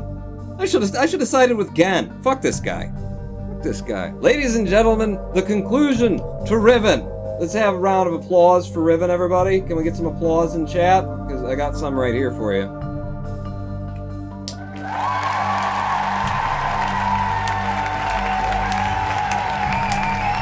Author! Encore! Encore, author! Yeah! Pressing something on the keyboard. Alright, thank you. That's enough for that. The dick, says RMAJ. Right? Also, I'm sure the music is really loud now. Oh. Now I can talk. No, it's come back in. That is the end of Riven. I'm just waiting to see if at the end of this there's anything about the Infinity Stones, because I don't want to, like, get caught out of the loop, you know? I want to know what's coming in the next one. The Gauntlet. Does Iron Man hire anybody new? Come on. We're gonna wait for it. Alright, now explain everything, you know, along with life and the universe and the number 42. Best game of the year of all years of any year, so what game's next, says Bearsuit Lane. No, that's the end of the channel. That's it. I see no reason to continue live streaming. You know, only gonna go down from here. No place but down. So, I have been the Ronin Pawn. That was my career. Send money. Send money. Damn it. You know what? It happened so quickly. I was hoping this whole live stream that Kenneth would show up. Because Kenneth was one of the ones at the end of the last live stream saying, I won't be around for the live stream if you do it next Sunday. You know, tomorrow's a vacation. And tomorrow is now today, Monday. Could you do it on Monday? And I was hoping to see Kenneth show up while we were doing the stream. But, you know, I didn't stream at the regular time because chronic fatigue and whatnot. These are amazing people, and their families, like, the people who put up with them to build such an auteur game, to build something that is so specific and so just, like, the level of detail, the level of minutia. I can't imagine, like, how many times they shot those green screen sequences with presumably, oh, Jesus, just ended all of a sudden, with presumably Atris, who is, I believe, one of the main developers, perhaps the guy, whose concept it was. I believe it was two of them were at the core of it, but I think Atris was the guy who said, let's do this, and put it all together and kept it going, the fellow who played Atris. I imagine him sitting in the room while they're shooting the green screen going, okay, that was good, but, trying to direct people who aren't necessarily actors, because I think they used family members and things like that. I mean, Atris is just a developer who, decided to put on some and made himself a character in his world, because it was convenient in the first game, instead of hiring somebody. And you can kind of tell that from, his vocal delivery. Hello, I am Atris, and this is just the normal way that I talk. It's not for the sake of just making things sound a little more epic. Pawn's just going to live off the success of this series. Yes, all 14 people who are here for the conclusion to Riven. Well, now it's time to unpack Riven. It's time to sit here and just chat about Riven and why it's so amazing and why it's so much better, because it's not just a puzzle game. It's not just a series. It's not just like a massively intricate world where the 3D design is at the highest level of art, where everything in the 3D world makes sense. They have taken every small and subtle animation to the nines to make sure that it looks and feels and smells and sounds exactly the way that it should, that when the doors open from the car that you're getting into, they don't just... No, they... And then you see the rods that they're on and go, yeah, that's exactly how that would move. It's not just all of the detail, all of that. This is a story. This might as well be a novel, and apparently is, because there's a series of Myst books that you can buy on Amazon and read to go along with this series of things. This has a message. This has an arc that is better than most movies. This game, Riven in particular, the Myst series in general, but Riven in particular, is the argument for video games as art. To anyone who still held out and said, they're not art, they're just games, they're just this and that and the other thing.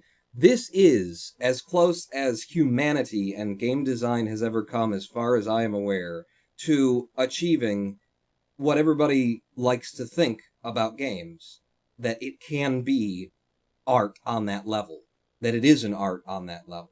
That there's story and subtext and plot and a message and all of the art that goes into it. Not just coding some lines, not just whipping together some cartoony characters and skeletons and animating them for their different, attack sequences and stuff. This is that game where back in, the late 90s, maybe early 2000s, everybody was talking about the future may be interactive movies. It may be video games that are ostensibly movies that are starred by big name actors. Like, when we were seeing that develop, people were dreaming like that, saying games could do that. And in my opinion, games have sort of just plateaued. They didn't go for that. And you can say it's economy, you can say it's economy, you could argue that it has something to do with economy, and capitalism, just in general. But for whatever reason, be it economy, games have not reached to this level since, as far as I'm aware. And what we're going to do is we're going to have a live stream break. We're going to come back, and for anyone who wants to sit around and just listen to me talk, we will explore the subtext and the depth and the story of Riven, just as a sitting here and chatting live stream. Hey, this live stream is in the Ramblers section on Twitch, so I'm allowed. Tier 5 from Jim. Building the Great Tower of 88 and Fallout 4 during these streams has been fun. And then Tier 5 from Major Exilbert. It's capitalism. It always is. And that's why this stuff is lost on Pi. Shaking my head. Let's scroll up before we have yet another. I'm going to have one live stream break so I can collect myself and my thoughts and come back, and we'll have the part of the live stream that surely few of the few remaining will stick around for, but we'll talk it out anyway. Alright, pack it up, folks, says Barasuit Lane. Nothing to see here, move along. Lol, Pawn's just going to live off the success of this series, Major Exilbirth, and all of that is lost on Pi. Everything is art when you look at it hard enough, says RMAJ. Right. And that's actually kind of what I'm trying to fumble through saying here, is that is games development art? Absolutely yes. How high does the art tend to reach? You know? It's kind of accepted by the industry that Shakespeare is beyond us. And this game is beyond Shakespeare. At least playing on par, my opinion, beyond Shakespeare. Yeah, but games that are basically movies are terrible, like Uncharted, says Bearsuit Life. Yeah, I'm not going to argue against that either. They tend to. But look, we just played a game where it worked, where they did it. And when we come back from the live stream break, we will dig deep, and I will start to talk about the things that are not apparent necessarily, but that are going on in Riven, and that you have to question whether or not they're there intentionally as just a product of the medium, or they're there intentionally. They're there because of the method. They're there because of how this game was built. And it will be a very lovely conversation when we return after this 7-minute break. Take a chance to pee or to just leave, because I'm sure many of you will, and I don't blame you for it. This game has been a lot of reading books and stuff, and now we're just going to sit here and have a chat about it now that it's done. Yeah, that's a good idea. I'll tell you what, I'm going to play one of my favorite songs in the catalog, because today's my day. I beat Riven. There was a tiny Asian woman screaming in the street today, and she was screaming at a person that she obviously hates. She was so loud we heard the screaming with our windows all rolled up, and we looked down on the street to see who she was screaming at.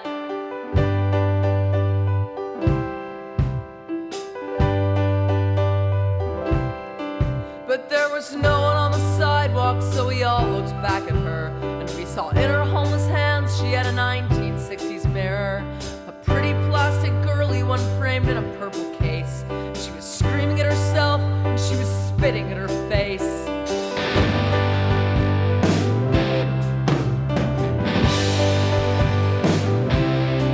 And we were scared and we were shaking, waiting at the intersection, looking at each other's faces, each one a shocked reflection. And we laughed with nervous laughter at the crazies in the street, but it's only 'cause we know it's how we kind of want to be. And there's a fraction of a brain cell chain that makes us what we are. One false move, you're in the mirror, someone's laughing from the car.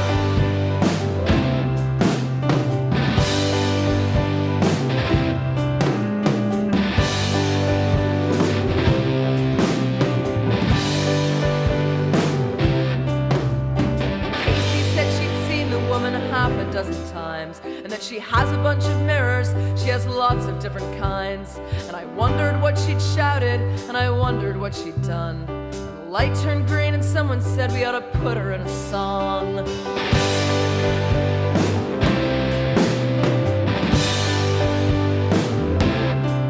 I feel sorry for that woman as she stormed off in a day with a bitter frozen enemy who will never go away.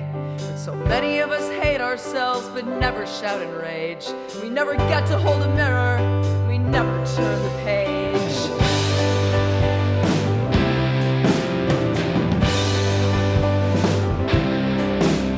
And I'm lucky I've got people who'll hold me in the night. And I'm lucky that you love me, and I'm glad we never fight. And I'm lucky that I like myself, but late at night I doubt. So I'm scared to look at mirrors, just in case I start to shout.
Think I found me shaping away my soul for the last couple weeks or so. I think I've been digging a hole, I've been digging a hole, I've been digging a hole, I've been digging a hole. The freedom I've been digging, I've been digging a hole, I've been digging a hole, I've been digging a hole. The freedom I've been digging.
Hello, I am the Ronan Pawn, and welcome back to the twitch.tv/Ronan Pawn live stream in which we completed Riven.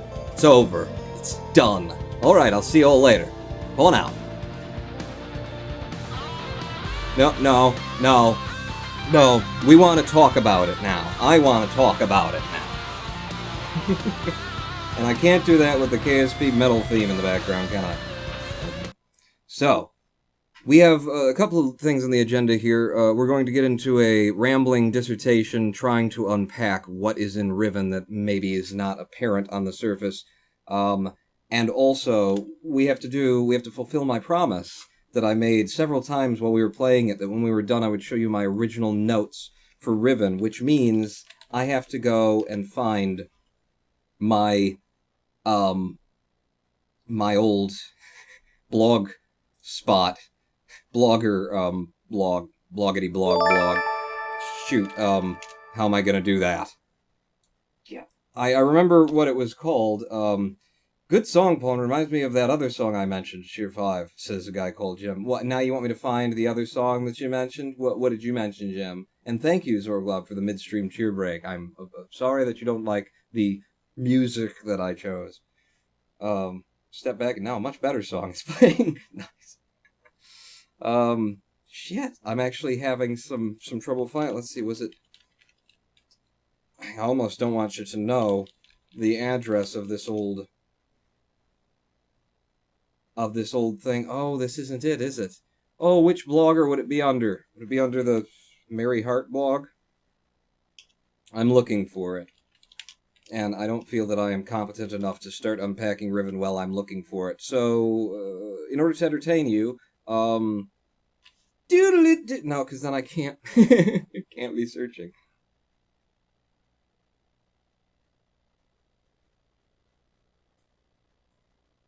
But Pawn, really, do we really want to talk about your embarrassing mistake at the last family reunion? Yeah, that's why I'm trying to avoid showing you what's actually up here. It must be the Mary Hart blog. Shoot. Let's see. So I would find that by... I recently reinstalled the computer, so I've lost all of my bookmarks.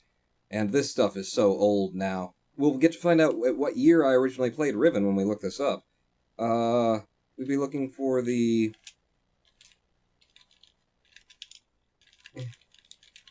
I recently had to pull this up and it was hard to find. Yeah, that ain't it. Shoot.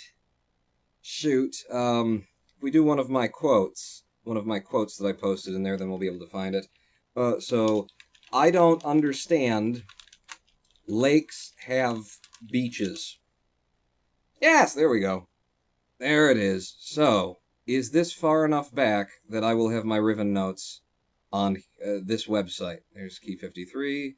There's A Call to Christians, Ye That Work Iniquity, an article I wrote. I didn't vote. Yeah, that's one of them. Okay, so, inaugural address for Bose. Yeah, can I just search my page? This page for, perhaps, the term Riven. Yes! Yes, we found it! I found it, people! I found it. There, you have something to look at now. Riven accomplished in 2010. Actually, so I played the game several years after it was made. Several years after. And throughout this time, I was saying, we didn't have the internet back when I was playing. We had the internet. But looking it up would have just been a horror. Don't look it up. How many video games require that you take notes? I love this stuff. Today, I completed Riven. Here, I memorialize the greater portion of my notes, don't cheat, including translation of the Rivenese number system. You can extrapolate up to 24. Sacred animal notes. You can extrapolate further than that. Old pawn. Sacred animal notes, submarine path, dome elevation maps, matched fire bead colors, and more. I guarantee I'll be pirating whatever comes next to the Myst library post-haste. You've just got to play these games. Here it is.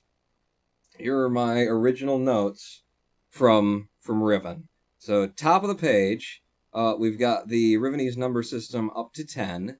Then we've got the recognition of what 5 would look like, what 11... Oh, the dome codes do randomize. They do randomize. Because my old dome code used to be 5, 11, 13, 17, 21, and this time that we played it, it was 1, 4, 9, 23, 24. So there is some randomization to make sure that your playthrough you won't be able to just skip on through the game. Brilliant! Especially for 1990s. And for a game that was like that, I would have been fine with, if you just had one way that all the codes worked every single time. It's an experience you can really only have, apparently twice, because we just did it again and I enjoyed the hell out of it and couldn't remember it. Alexa, search Riven notes. Say quit. So, entrance to the bay, there's the symbol, and you see the exclamation point there, because it took me forever to figure out that there was a animal symbol at the camera that is in the inner bay. That's where the people live, the water down there where the submarine tracks are. It took me forever to realize that the camera that you looked through the Stargate room in order to see showed us one of the animal symbols. That might have been the last animal symbol I needed. And writing in all of the, oh my god, whales, or fish thing, or something for the number 4. I wonder if all of the different tombstones are in different, I don't know, different orders at least. Couldn't change the symbols, I wouldn't think. You could change the order in which the symbols are pressed. I wonder if they did that as well. I'll bet they did. Green, yellow, orange, red, blue, violet, which, by the way, the color code that was used for this did go across the colors of the rainbow. Roy G. Biv without an I. It was red, orange, yellow, green, blue, and violet were the ones that were available as choices. Here's the drawing of, the pipe distribution. Minecart Island, I was calling it back then instead of Volcano. Map Island, Dome Island instead of Big Titty. The One Banger Island never got a name back then because, by that time you're finishing the game. Villager Island, sure. Here's the submarine path that I drew, which makes a lot more sense than what I drew this time through, which is probably why it was so goddamn hard. And then the actual positions of the beads, and apparently I went to all the trouble of actually, drawing the elevations in pen there as well. Look, yeah, I was so, look, it's the number 3, and it's this one. I was so happy to figure it out. 45142, different code for opening the microscope as well. Gohan 0646 your notes have nothing about the enigmatic boiler. They don't, do they? Oh, and it was tick, tick, tick, Bert Tick. So that randomizes per game as well. The sound code puzzle for getting Catherine out of the cage. Tick, tick, tick, Bert Tick instead of Bert Ding Ding Snap Snap. Which is what it was this time. Tier 5. So what you're saying is that you've gotten more immature as you've aged. Indeed, absolutely. Less attentive. My notes are sloppier. It'll make a lot of sense. Oh, and look, I even drew out, because it was so fucking confusing, the first time that I encountered it, the spinning room. That's the spinning room. So this way goes into the, alternate entrance, that to the main entrance of the big tit. This goes off to the turning on the microscope area. This is the back door. And then there's your front door. And then once you've got that drawn out, it's a lot easier to see, okay, so if I spin it like this, then this will connect to that. Spin it like this. I should have drawn that out this time. It might have saved us an hour or 6. Those are my notes for Riven, everybody. Shall we just leave it on this screen and try and unpack the game? Try and actually talk about everything that's going on in there? If I were to title a dissertation on Riven, it would be Riven, of God and Men. That's how I'd call it. Because what Riven gets into in its subtext, at least, is we've got Riven, a land that, from the perspective of Gen, he created. He wrote the book that created the Fifth Age, Riven, is how he looks at it.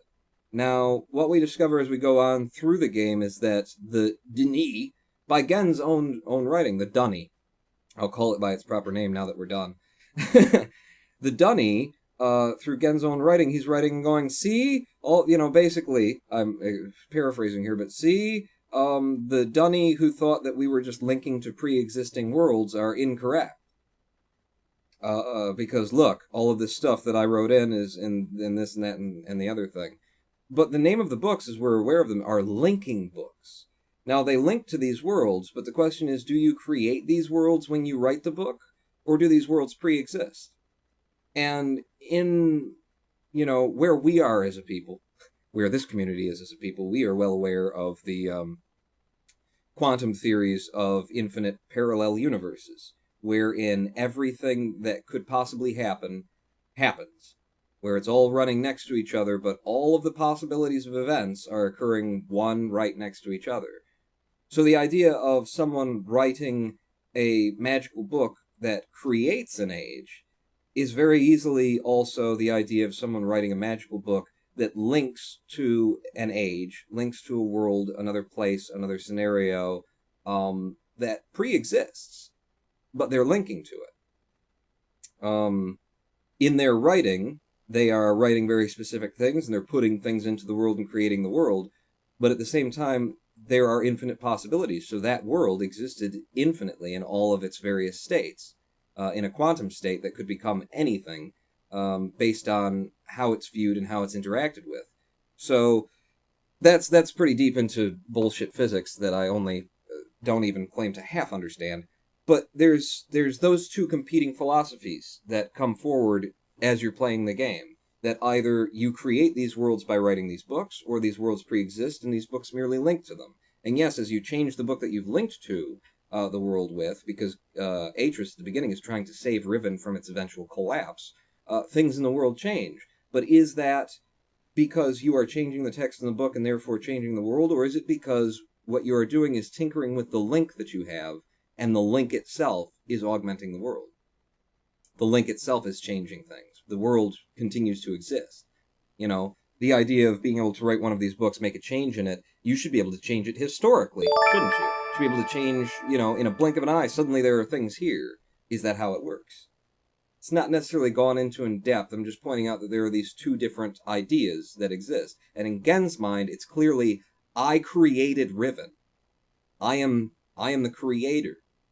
Whereas Atris is clearly falling as an apple a bit away from the tree to say, I mean, maybe it's not clearly, but I feel from his writings that he doesn't bite onto that concept that, yes, we are the creators of these worlds.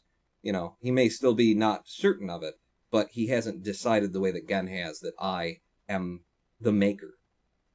Dramatian Turing 5, does the sculptor create the statue, or was it already there and the sculptor merely removes the excess material? Yeah, that. And then just slap quantum physics on it. But basically that. Tier 5 from Zorglob, the sculptor created the statue, definitely, says Zorglob.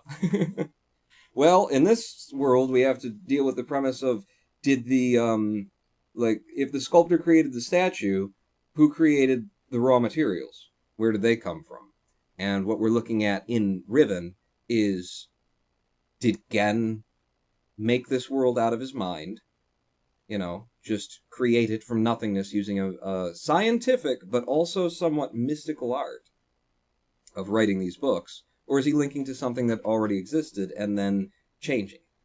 Is he God? Is Gen the actual god of these people? Because that's what he presents himself as once he arrives and realizes that he can't return. He can't go home.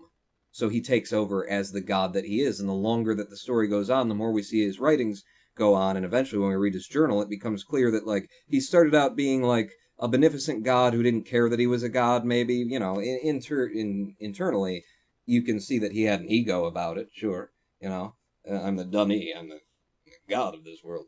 But, you know, in his actions, he was restrained, and then once he's, like, trapped in the world that he created, well, now maybe these people are just a bunch of fucking morons, and I wish I'd never written you into existence.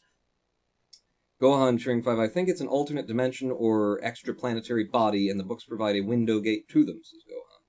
Well, that's where I think the Dunny are, you know, where the civilization that apparently Gen's mother destroyed, according to Gen. According to Gen. So, you know, who's the narrator here? Apparently that's where the Dunny are coming from as well. But Gen, in his writing, is coming from the position that he is the god. He created this world. It's his world. He made it. And as your parents have no doubt told you when you were growing up, I brought you into this world. I could bring you out of this world. So out there somewhere, there's just a world with all these sexy shark girls, says RMAJ. According to the Dunny, yes. And you just have to write a linking book to it. We are all gods, says RMAJ. So that's what we're introduced to. We're put into this world where the first thing we encounter is that golden room that shows us there is a man here claiming to be God, and the people are believing him to some extent. You know, or they're following him. They are at least repressed by their god. Gohan Turing 5, I mean to simple people your mysterious unexplainable will sure seem godlike, says Gohan. Unexplainable ways. Yes, and it would be quite unexplainable even in, you know, to advanced people. It would be a bit of a curiosity that might make you question the nature of reality when one day a star field appears in a chasm on your planet.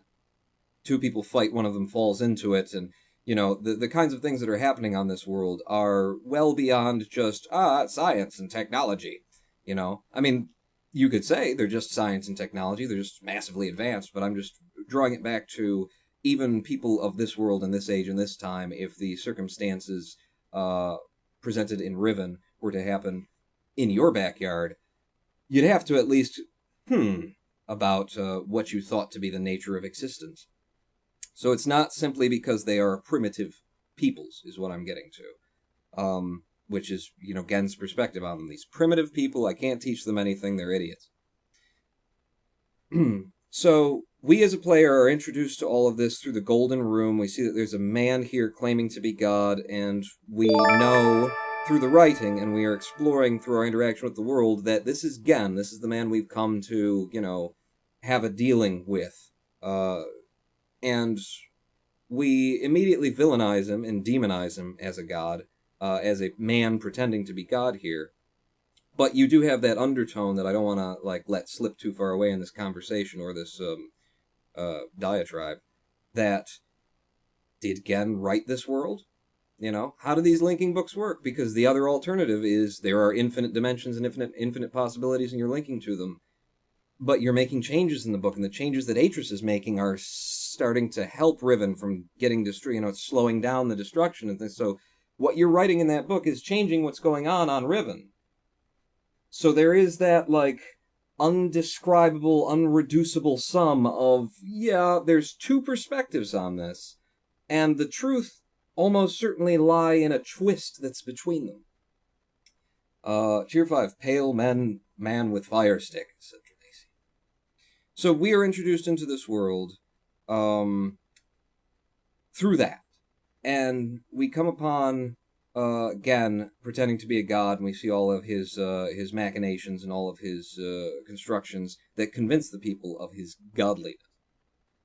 The thing that may not be apparent while you're playing the game is that the player, and this only became apparent to me as in this playthrough, after we solved that horrendous fire bead puzzle for the second time in my life, and it took me no shorter amount of time the second time I did it, and with your help was required.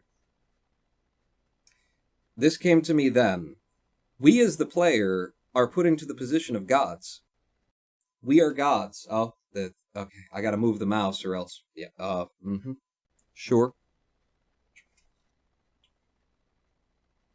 Even though we might not recognize it as we come in and as we're playing it and may finish the game without recognizing, this game quite intentionally puts us in the position of gods. We are amongst Atris, Catherine, and Gen. We are not of these people. We are not of this world. We traveled through a magic book here, and we are acting as anthropologists studying these primitive people, as we keep saying, in order to solve the puzzles and to understand them enough to do what we need to do.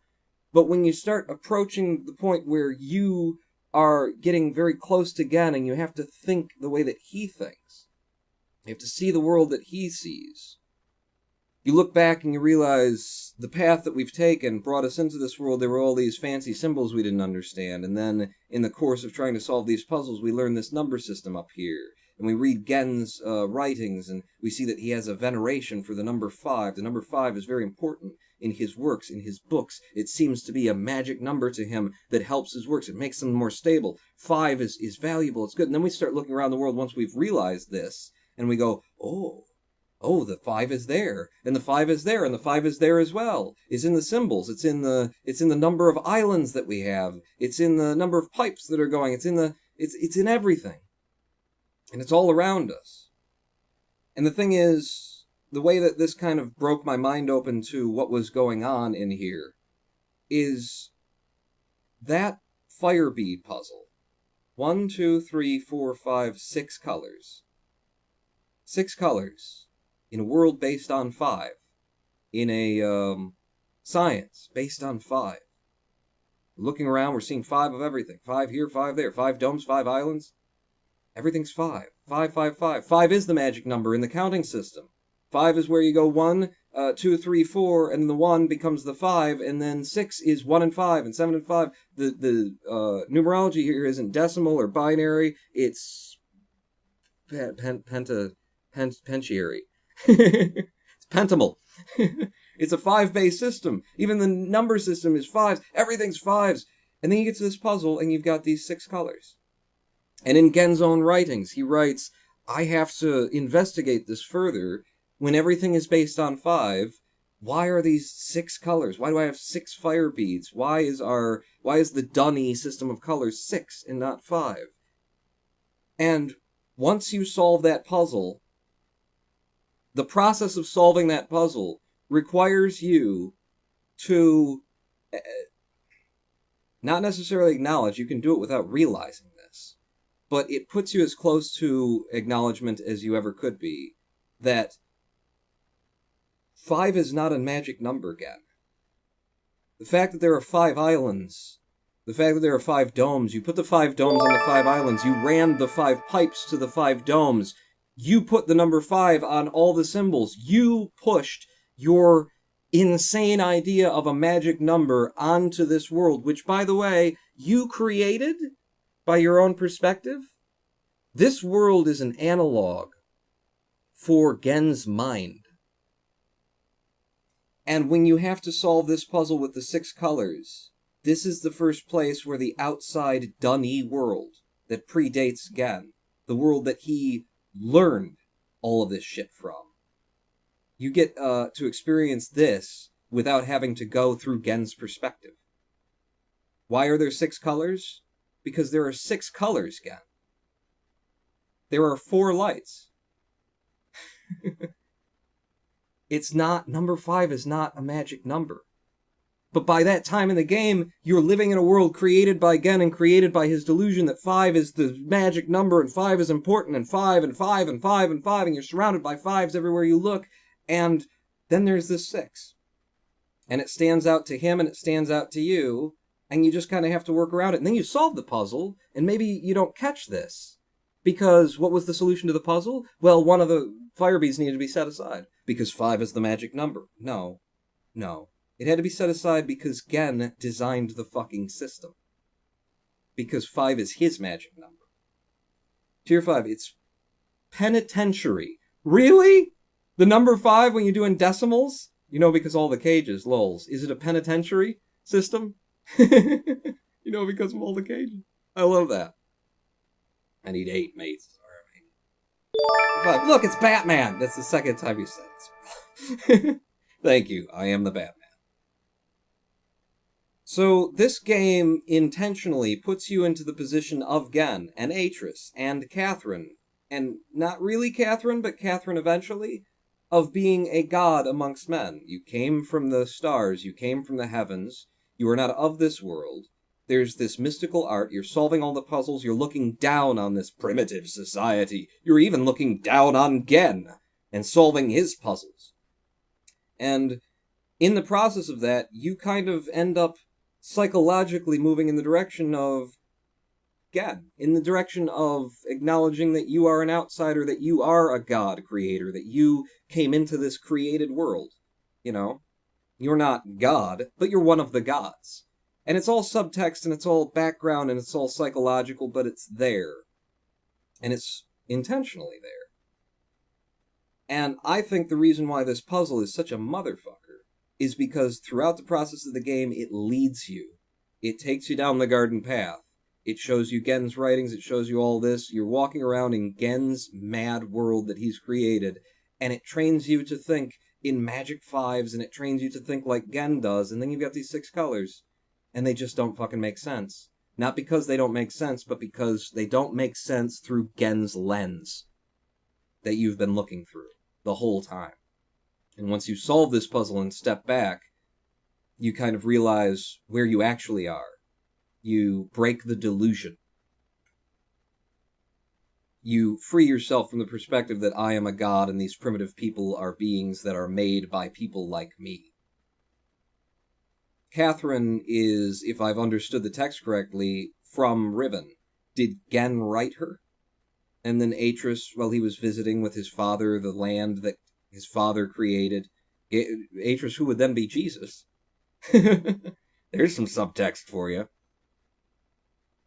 Falls in love with Catherine and grows up with her, and then, you know, is he in love with a fictional character that Gen created? What's going on there? And then, so that's unpacking some of Gen. Let's look at Catherine. Catherine is from Riven, if I've understood correctly. She's close with Atris and subsequently with Gen, because, you know, she's Atris' girlfriend through childhood kind of thing, and eventually his wife. So she learns their ways. She learns their language, she learns all this stuff. She understands how it works. Hold on a sec, that doesn't happen in the Bible, says RMAJ. Batman? Batman happens in the Bible. You need to read your Gospels.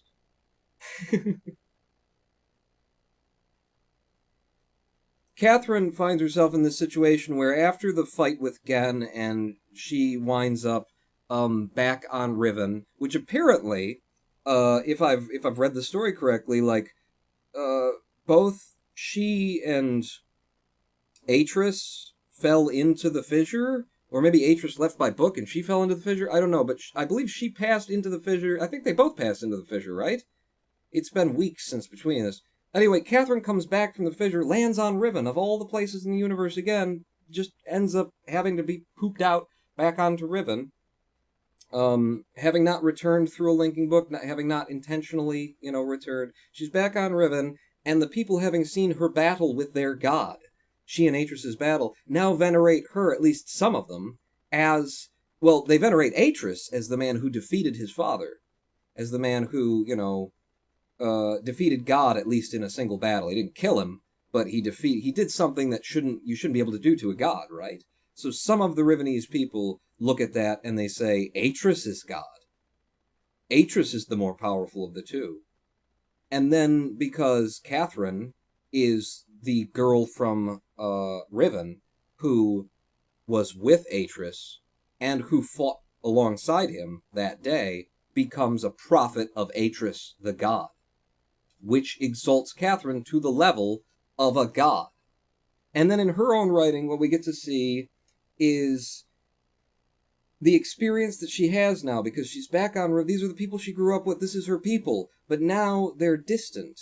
Now they venerate her. She's no longer just one of them, she's a god. And in her own writing, the way that it read to me was that she spends months just lamenting this fact and trying to convince people, I'm not a god, I'm no different than you, we are, equals, I understand some of the things that they just taught me some things, and, just because I fought him because it needed, I'm not a god. And for the period in which she is denying her role amongst the people, as the prophet of Atris, as the prophet of God, and as almost a god herself, she is miserable. And also, nothing good happens on Riven. Nothing positive takes place on Riven. Because she's sitting on her hands and she's just trying desperately to convince these primitive people that she's not a prophet, that she's not here to save them, that she's not here to dethrone Gen, that I'm just one of you. If Gen is going to be dethroned, we will dethrone him together. We need to fight him, not I need to lead you to... I'm just one of you. And throughout that time, she's miserable. They won't listen to her. She actually undermines her role in their society as the prophet and as God. She starts to threaten it. Some people are saying, because she's trying so desperately to get them to think of the world in a different way and to perceive of events the way that she sees them. And then, in her writings, there's a day and a line of text where the whole tone changes instantly, of her depressed cycle of denying her role in society, in the Rivenese society, in the moiety, where she finally slaps herself in the face and says, "What the hell am I doing? I should just take the role that they've given me and lead these people and basically become the prophet that they say I am. I should fulfill the prophecy that they have written, that I will, free them from Gen because I can, because I understand what's going on here."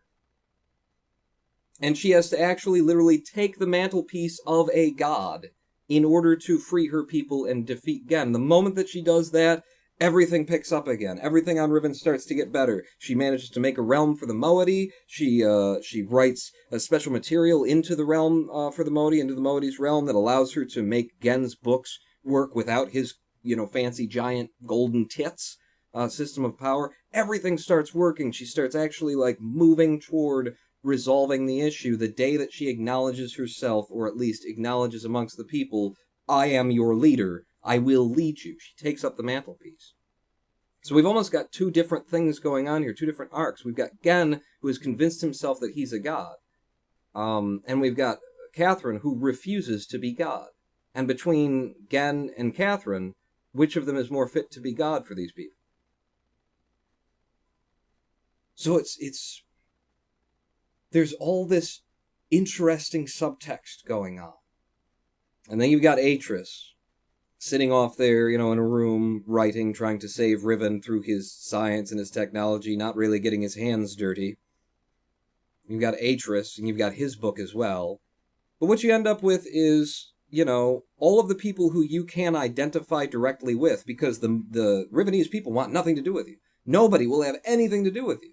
Every time you come into their village, they disappear.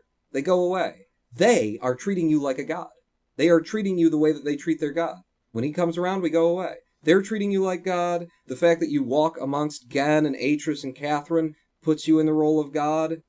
And all of this is not so much a misdirect as an intentional experience that helps to tell the story of Riven. Helps to tell the story of Gen. Because when you get down to it, Riven is Gen. What is happening on Riven? It's falling apart. It's eating itself from the inside. It's destroying itself. Gen wrote this age, right? Even if we presume the age pre-existed and he merely linked to the age, Gen linked to this age still means that his mind is sort of where we are right now. He could have linked to another version of Riven that exists, that was stable and beautiful and wonderful and wasn't going to destroy itself and didn't have all the problems that Riven does, but because it's Gen writing the pages, regardless of whether it pre-exists or he's creating it, in either instance, Riven is a product of Gen's mind. The Riven that we are on is a product of Gen's mind. He linked to this Riven as opposed to any other. And we can see from the beginning of Gen's writings, and the first time we encounter them in his condo, as I called it, a man who is, he's got problems, but he's more of science than anything. And he never stops being of science. But his science continues to have things come into it, like magic numbers, and a sense of superiority, and his science becomes more and more spirituosity. He clearly, from Riven itself and from the things that we encounter that he's built and the way that he's controlled the people, you can see two halves of Gen's mind operating. The scientific, logical mind, who is telling itself, this is the most expedient way for me to do what I need to do. Whether the day that he's telling himself that, he's telling it because I need to save Riven and I need to save these people, which would also mean saving me. So there's that justification. Or maybe it's a day where he's telling himself, I need to get off of this planet because I'm a god and this is stupid and why am I here? I need to be out there resurrecting the Dunny art because I am the last descendant worthy of doing so and the only one who will. Or on a day where the reason why he needs to do everything the way he's doing it is because, it's his planet.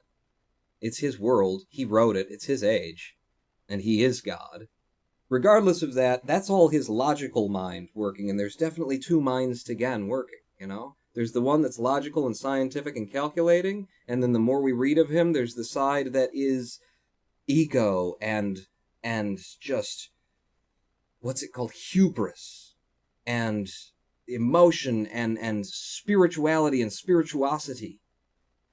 He's making these gold temples, and you say, well, he's making these golden temples so that he can convince the people that he's a god because it's most expedient for everyone's interests involved that he have complete control and be able to tell them, you do this and you do that, and then at the end of the day, I'll save us, I'll get all of us off of this planet, and I'll get back out to the universe. That's the logical interpretation. The other interpretation is Gen came up with everything that we saw. Gen made a giant holographic projector where he sat in one room and made himself look massive to the people when they came to worship him so that he could tell them what to do today. There are other ways, but that was Gen's way. Gen wants to be a god. He's got the logical science mind that he thinks is grounding him, that's rooting him, that no. Everything that I'm doing for a very logical reason. It's very precise, it's all scientific, it's all rational. But we can see through what he does that, no, you're telling yourself that your science has grounded you. But your science can't ground you. You need more than science to ground you. You need more than logic to ground you. And what Gen lacks, if anything, is emotional grounding, is proper spiritual grounding, is what you could call it. because he's inventing himself as a god. He thinks of himself as a god. He's arguing with his own teachings of the Dani, that these linking books are links to world. You're not creating them. Eventually, he sees things in the world, and he just starts making decisions about them. No. I must have created it because look what's here. Look, I put this here. Look, I wrote in this, that, and the other thing, and clearly, by the workings of these subsystems, these are all the workings of my mind. I created it. Even though the people who taught him, who created the art, and who taught him, and then it took him 30 fucking years in order to get a book working on Riven, he's still justifying that he is, he's the guy. I'm the one. I'm Neo. I am God. I created this. And everywhere he looks, the longer we read his writings, he only sees what reinforces his conclusions. And that, again, is not science. That is not... These 6 colors in your rainbow that don't agree with 5, that you have just dismissed and created a system where you only use 5 of the colors anyway. That's not science, buddy. That's you. And you are lying to yourself when you're telling yourself that, you're a scientist first. And I feel that that's a very powerful message to me because I find myself interacting with a lot of people who are very intelligent and who, because of their intelligence, they carry around a Gen mentality. Some degree of a Gen mentality.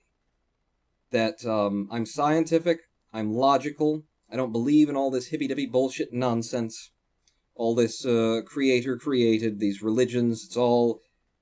And what I see is, in their minds, they have the same thing going on as Gen. They believe that their science and their logic and their understanding, their rationale grounds them. And that's enough. And then they carry around these giant egos that tell them that everyone else is primitive because they look at the world differently.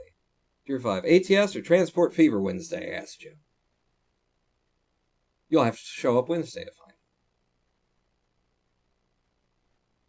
Just trying to derail. So that's Gen's unpacking. That's Catherine's unpacking. And the thing is, if you acknowledge that that's going on in this story and that you're playing a game that puts you into this story where you are put in the role of a god and encouraged to see yourself in all this just subtext. Just subtext, never outright said, but just in the way that you interact with the world, everything about it makes you feel separate, makes you feel above it, makes you looking down on it. It's all encouraging you to behave and act like a god, and then you get to this fucking puzzle with the beads. And it all starts to crumble apart. You realize this is a series of delusions from within Gen's mind. Gen, who in his own writing starts to talk about, well, I found out that if I, squeeze the frogs for the ink, some of it can be used to make a nice pot. And he starts smoking something, and his mind just keeps deteriorating and deteriorating more and more.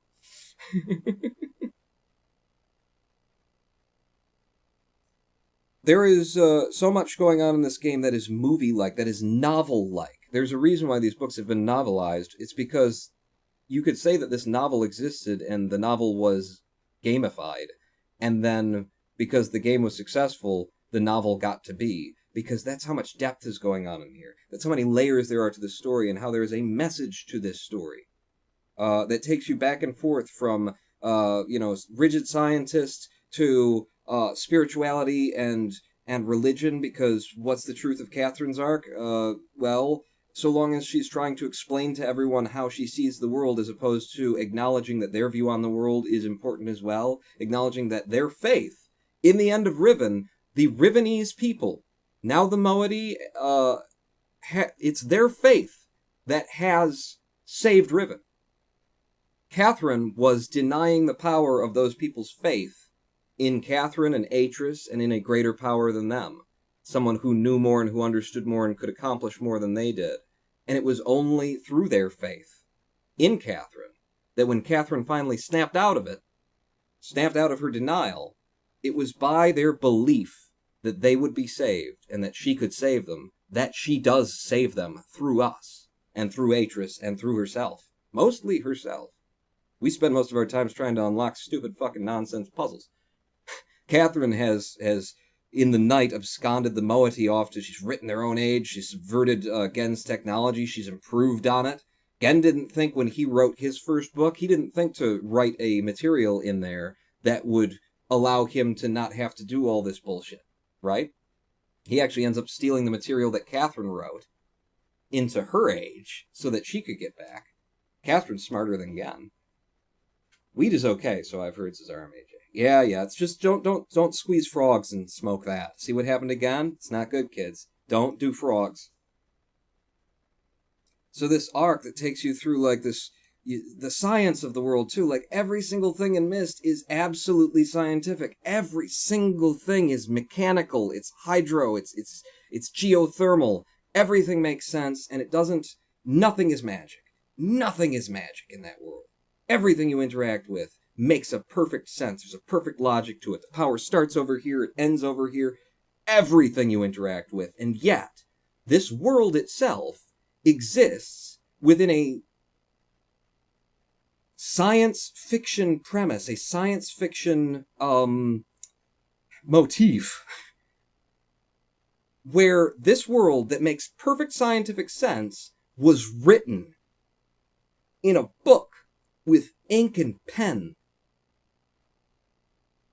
or was linked to through a magic portal that takes you to an alternate dimension where the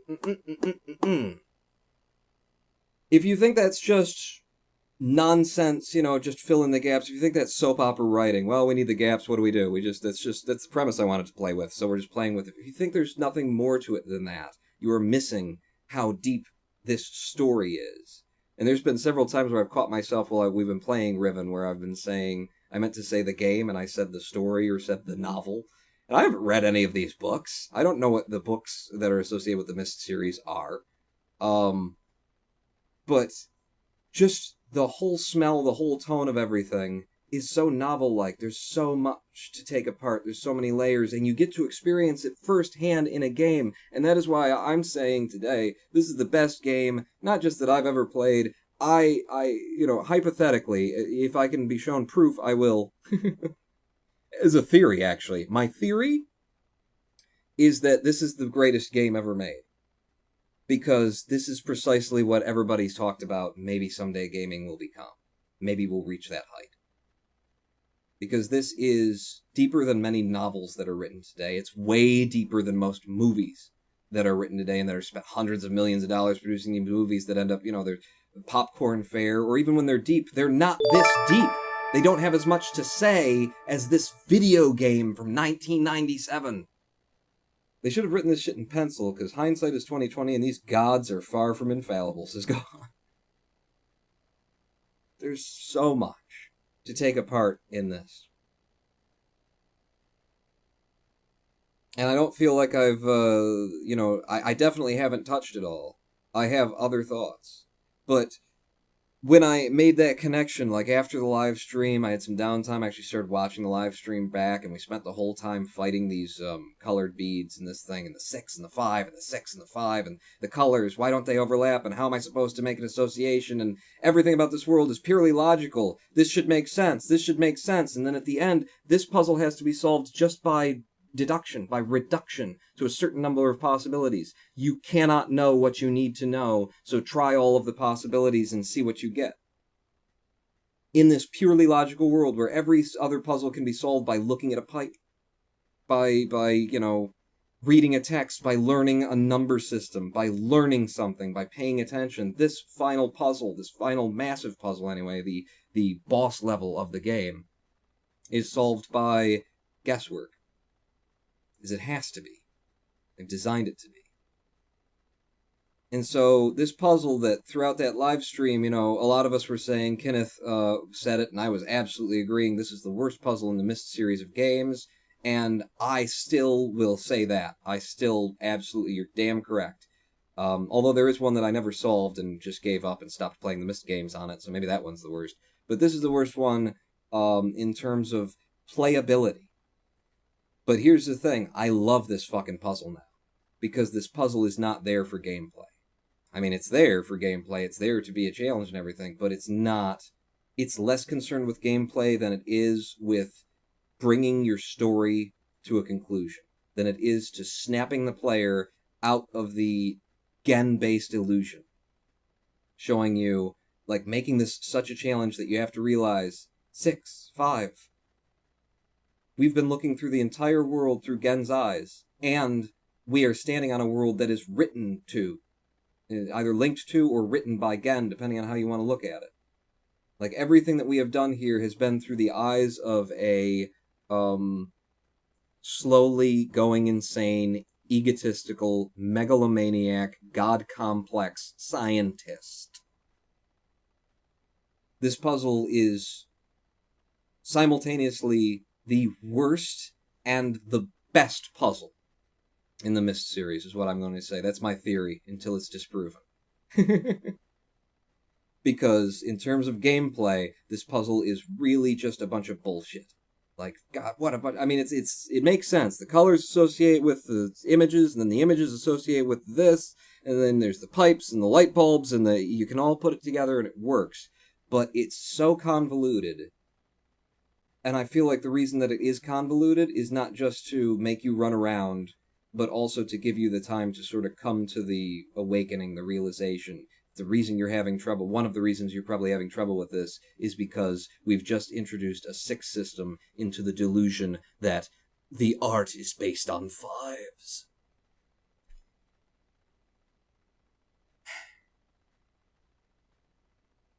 I just feel like I can't say enough. I can't actually get it all out and put it all into words and hold my thoughts together in a place long enough. It's the kind of thing that needs to be, like, written. A book needs to be written about why this game is so excellent. Because I can't put it all together in the moment. I can't hold all of the moving pieces. But maybe if you wrote it down, you could hold all the moving pieces. I will say this, as a sort of a final conclusion thing. This game is not built the way that other games are built. The reason why this game is what it is, and to me, better than all of them, is that games, stories, just the act of entertainment and storytelling, it tends to focus on characterization, tends to focus on your characters. Your characters move the plot, they're the source of the plot, they're the source of the conflict, they're the source of the solution, they're everything. We're always, in a novel, you're always looking over someone's shoulder, you're always in someone's head listening to their thoughts, you're with a person.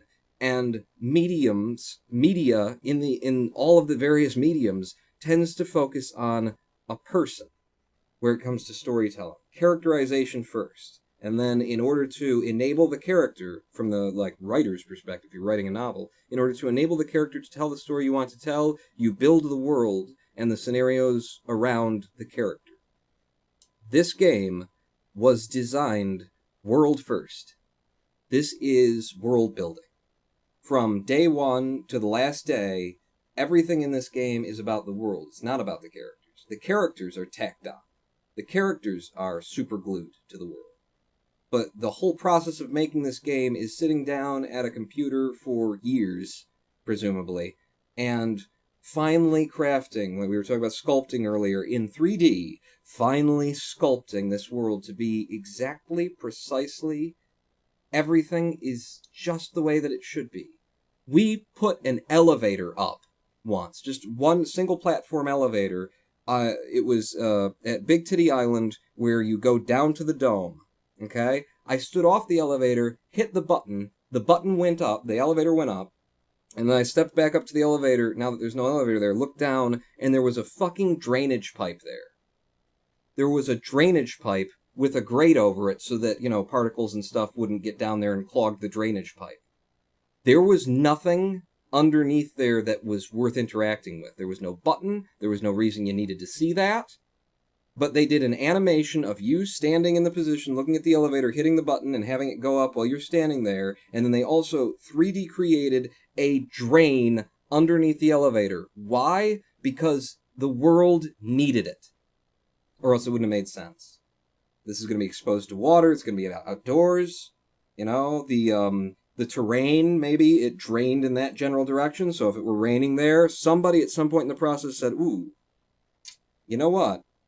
In our 3D model, if it were to rain, the water would drain in that direction, and then it's going to screw up all of the 3D models of the engines and mechanics that allow the elevator to run. It's going to rust everything out if it just sits in that pool of water every day. What are we going to do about that? Well, we're going to go into our imaginary 3D model where the mechanics and the engines and the pipes and stuff are just visual items. They don't interact with each other. We have to create animations to simulate interactions. We're going to go back in, because this is important. If the water would drain that way, then we need a fucking drainage pipe there, under the elevator. And then just to show off, they created an animation. Just because they actually did it, because they went that far. This game is possible because of the method used to make it, which is not characterization, it's not conflict, it's world building. If you're a game developer watching this, if you want to make a game that blows people's mind, don't start with a character and an idea for a conflict. Start building the world that it's going to happen in, and then figure out where your characters and your conflict fit in that world. Because we've just come out of a game, a 3D model, in somebody's Blender. Predating Blender. I wonder what they made it in. 3D Studio Max?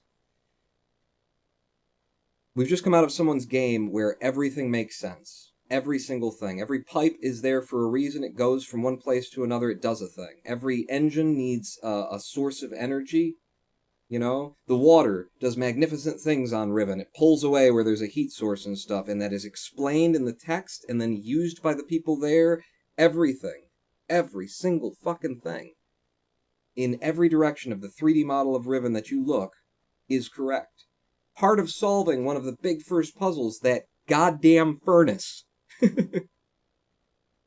involves recognizing that you are stood by the terrain, recognizing this is basically like the mouth of a volcano, and then walking out to the middle of the lake and listening and hearing the sound of, hearing a low tone of energy out there.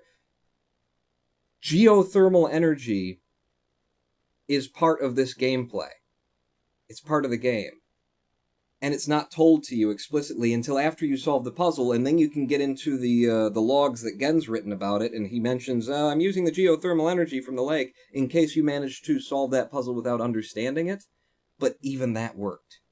You see wild things in the world, like pipes in the middle of lakes that go off in 3 directions, and as gamers, we look at that and say, well, it's just cool. It's just neat. You know, you're making a 3D world, you're making a 3D game. It's kind of just like, fuck it, this is kind of cool, right? No. You have to throw that away in order to play Riven. You have to throw away the assumptions and the game logic and even like movie logic, that kind of thinking where it's suspension of disbelief. This game is 10,000 times harder if you suspend your disbelief. This game requires your disbelief. How does it do that? Because it fucking is accurate. Because the world you're into makes sense. So often, you know, game developers are presenting us with worlds and asking us to suspend your disbelief. It's just a game. The reason that Riven can be Riven is because from day one to the last day of the project, it was all about the world. It was all about building the world. And there was a story to be told in that world, but first and foremost was the world, and everything made sense. And that's why it's a genius puzzle game, and that's also why and how the novel that is packed into this game gets written. Because the more you develop the world, the more you explain the world to yourself, the more you understand the world. You don't know what the world's going to be. As an artist sitting there, you've got some concepts, you've got some ideas, you draw some pictures, and then you start building it, and then the world starts to speak to you. What you're creating starts to speak to you, starts to give you feedback. You start to look closer at it and say, how would that work if I did that? And then you answer yourself and say, oh, it would work like this, and I'd do that. Well, but then where's that coming from? Well, then it would be like this. The reason this game can be what it is because they built the world first. In fact, they built the world exclusively, and then, you know, tacked on the players in the world. Tier 10, fun fact, the elevator in my building doesn't have a floor drain, says Zorglob, those bastards. Is it an outdoor elevator? Because that's why that needed a drain. It wasn't an outdoor, it had an overhang to it, it was in a cave, but I'm betting, you know, between moisture, Either the developers were thinking condensation of moisture or, ooh, that terrain, it would probably drain some of the water that way. That was part of their process of building this. That was how specific, how into the minutia they were able to get. And they were able to get that because they gave themselves the permission to do that. Like, art, as a career, as an activity, is 99% giving yourself the permission to make art. To not stop and say, well, that's a lot of time put into that, and even though it's what I want, let's do the 80 and get, we do the 20% and we'll get the 80 out. And that's fine. It's a good way to produce. It's a good way to turn out things for people to consume. And it can produce good art. And because you're doing it that way, you get on to the next project quicker. You get to take what you learned on this project to the next one and make things better that way, and that's fine. But, like, where there is truly great art going on, there is an artist. There is an individual who has gone down a personal rabbit hole and who has basically put up signs at the top of that rabbit hole with middle fingers saying, I don't care what you think. I don't care, if you think I'm wasting my time. Fuck off. I'm in the rabbit hole. I'll be up when I come up. And I've listened to, the Vlogbrothers, John, what's his name? I've listened to him talking about, on their channel, talking about the process of writing his books. And, he describes it as being gone. He's at home, because he's a writer, so he's writing from home. He's got a family. He's got his children and his wife. But when he's writing, he acknowledges that there is a certain part of him that's gone. And he begs forgiveness from his wife and children. Because that is necessary part of the process. And if you do not do that, if you do not allow yourself to go down that rabbit hole, to disappear, to lose yourself completely in your idea, which may in the process of art turn out to be a shitty idea that you throw out later, which tends to want to encourage the artist to, I shouldn't have wasted all that time, I won't do it that way again. Great art is made by people going deep, deep, deep down rabbit holes and not apologizing for it. And great art requires a whole lot of shitty art first. Requires a whole lot of ideas that weren't worth it. Hank and John Green, said Zorglob. Thank you. Thank you. I don't think the AAA executives will go for this, says RMAJ. They absolutely won't. And here's the thing. If we're going to live in a world where we've got early access and we've got, everything's about the indie dev and we got all these Kickstarters and the Cyan Studios gets $2 million to re-release these games, stuff like that. Can we get, art out of these indies? Can we get... Because these guys made Myst, the original one, in a fucking garage. I think it was 2 people coding Myst, which became a hallmark. The reason Riven exists is because of Myst, and Myst is a, it's a moment in gaming. It's Mario and Myst. It's things like that. You would put it in those lists. Mario, Zelda, Myst. These are epic moments in the history of the art of gaming. And Myst is that, made by 2 guys in a garage who just came at the project of building a game differently than other people do. Instead of saying, well, what's our form going to be? Are we going to do a platformer? Is this going to be a first-person shooter? They came from the perspective of 3D artists who wanted to create a world, and they did create that world. And then they figured out how I could build a game around this. They started from their own personal rabbit hole and built out from there. And yeah, AAA gaming is very much about, crank them out, give us something that the kids will like, give us something that we can sell, that we can do an advertisement for, flashy, cartoony characters, or, the thing that everybody's doing now, the gritty dad saving his kids kind of thing. Whatever's working right now, if it's zombies in this era, if it's whatever, we put some of that out, just make a game, yeah, there's art going into it. There's art that goes into it, you sit there and whittle a stick and that's art. You've got, whatever you made there. But there's the art where somebody whittled that stick so carefully and so finely and so precisely that you approach it and go, oh my God. Is that just a stick? did you do that out of a stick? And there's art where you see somebody whittled the stick and you go, oh, that's cool. Myst and Riven in this series of games, Riven in particular for me, are the stick that makes you stop and go, holy shit. You know, a great painting is just mashed flower petals into color that has been slapped onto a canvas. But people are moved by it, you know? Great music is just some strings on a piece of wood with a hole in it, you know? It's some air passing through a piece of... It's just notes. The notes are all like, there's only so many notes that you can actually play. But great music and great painting, great artist finds the space between the notes and does something amazing with it. And how do you do that? You do it by not producing music. You do it by making art. So while there is art in the development of games that are produced, I can't call that the art of making games. I can't call that game art. This is art. This is the art of games. This is the highest that it gets. At least as far as I know. As far as I've experienced. And this is what we all wanted it to be. This is what, you know, the people who started making games and who were enthralled by games when they started being a thing, this is what we were looking at and saying, holy shit, this medium could be true art.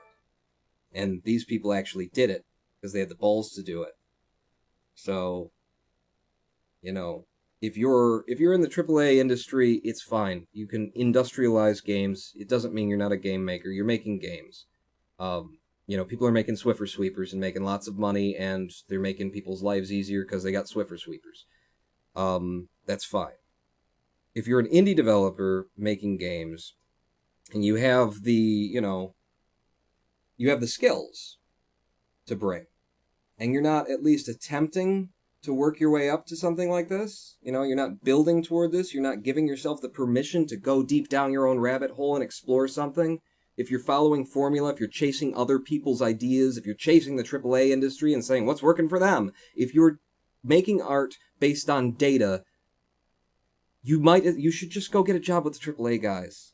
Just go get a job with the AAA guys. Because this is what's possible. Do this. Well, it's a very expensive and slow way to develop a game, and it's not very lucrative and very risky, says RMAJ. Right. So if you want to produce games, then do it the other way. Do it, you know, boilerplate, you know. I mean, everybody, this country in particular, needs license plates. So we need people in factories manning machines that stamp license plates and paint license plates. We need that. That's important. That's good. I'm glad that that's there. And if that's where you are, then make the license plates. It's a worthy thing to do. I was a janitor for several years, and if this doesn't work out, I'll go back to sweeping floors. I can't now because of CFS. But, you know, I'm not saying that any task is any better than another. I am, as an artist, trying to encourage other artists to allow yourself the freedom to explore where you want to go with art. And if that's in producing games and AAA kind of stuff, that is fine, do that. But there are just... As an artist, my personal experience has been that you rarely give yourself the level of freedom that you need in order to find the best of you. You know, I sat in a Zen meditation hall for all those years. It took me the better part of 30 years to get to the meditation hall, because it took me the better part of 30 years to acknowledge that my concerns about existence, about my life, about what the purpose of any of this is, about what the goal is, about what's good and what's bad and what's worth doing and what's not worth doing, it took me the better part of 30 years to give myself permission to even try to answer those questions. And then once I did give myself permission, now I can go to a Zen hall and sit for years in meditation to try and find those answers. But it takes the courage, and it takes the experience, and sometimes it takes the inspiration, too. I need to be inspired by seeing my Zen master and going, holy shit, this guy knows a thing or two about freedom that I don't. And when I saw that, I decided that I was going to study under him. And I gave myself permission. In order to do that, I had to give myself permission to disappear from the rest of the world, from my family and friends, from everything else that was going on. I disappeared and went into a monastery and stayed there for the better part of 3 years. I occasionally interacted. I saw family once to 3 times a year, maybe, at some special events. But other than that, my entire life was this practice because I was trying to get to the bottom of my personal rabbit hole of questions that have been eating me away since the age of sentience. And what I'm saying is, if you're an artist and you have a version of questions that have been bothering you since the age of sentience that is art, give yourself the permission to go deep down that rabbit hole. Stop worrying about tomorrow and where the money's going to come from and whether or not society's going to decide that you were a lazy son of a bitch or you were too selfish with your time or something like that. If it's important to you, do it. This is your life. If you don't do it during the course of your life, you will have you to blame, and that's it. And it doesn't mean that you have to commit to it. It's just something that you go and do. You just go and sit on the meditation mat. You just go and throw yourself into your code, your gaming, your 3D modeling, your art, whatever it happens to be, your music, you throw yourself in and you allow yourself the space and the time to not be moved by what's going on outside. Do it. Don't wait. Wake up, 50, 60 years old and regret. Or not regret. Because you just don't even care anymore. Which is also a way out. But it's the longest, most painful way out. Not caring anymore is not a bad thing. Okay? People, say, oh, you're giving up hope. Oh, you never followed your dreams. No, getting to the point where you don't need to follow your dreams anymore because you don't have those dreams anymore is a good thing. Trust me, I spent 3 years on a meditation. But it is the longest, hardest path to walk. Because you have to ignore that pull within you. You have to silence that small, still voice, that inner magnet that draws you to what you connect with for so many years that eventually you go, you know what? That's not me anymore. And you can be liberated. You know what's easier? Follow the magnet. Follow the great magnet. And now I'm going to scroll up and scroll down in the chat so that I can see what you all have been saying while I've been getting my, wisdom for the day out. Don't do frogs unless they're anthro. Tier 5, they should have written this, yes. Okay, so here's where we were in the notes. Halo? When we were talking about AAA executives and producing games and stuff. Halo. This art can be said the same for others still in this society, like how buildings and cars and appliances used to be art, says RMAJ. Absolutely. You look at the vehicles that came out of, from the 30s to the 60s, and you look at the smooth, the curves, the contours, and they are just like, oh my god, this is beautiful, it's sexy, it's tasty, it's gorgeous, there's something to it. And then you look at there are still people sitting in those car agencies. They're still engineering and designing cars and trying to make them a certain way and everything. Their design sensibilities are so corrupted by the manufacturing process, by that it's production. How can we make this 1 billion times? How can we make this, and you don't get those smooth lines and those smooth contours anymore. You just get designs that some people look at and somehow still say, oh, I like that. They look cold and dead and utilitarian, and I don't know how you sell people $26,000 SUVs that look like that. Fuck is buying this shit? Tier 5, this is why I have no hang-ups when veterans from my childhood want to build their own games without some publisher breathing down their necks, as Gohan, e.g. Pillars of Eternity, Wasteland, Torment, Bard's Tale. Gohan then cheers 10. I'm all like, shut up and take my money. Trying to get me to read what you... oh, shit. There we go. RMAJ said, yes, but what if the license plates could be art, like that barcode license plate in Back to the Future 2?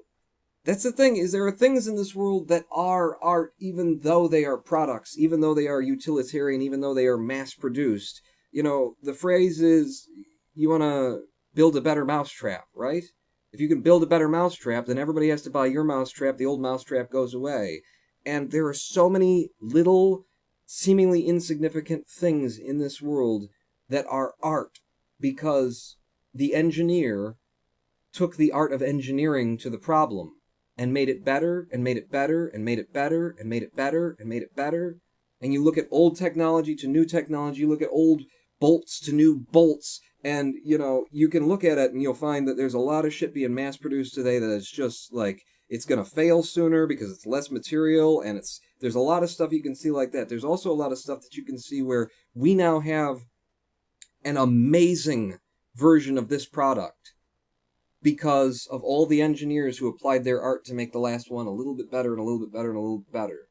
You know, there are things in our lives that we just ignore that are ingenious solutions.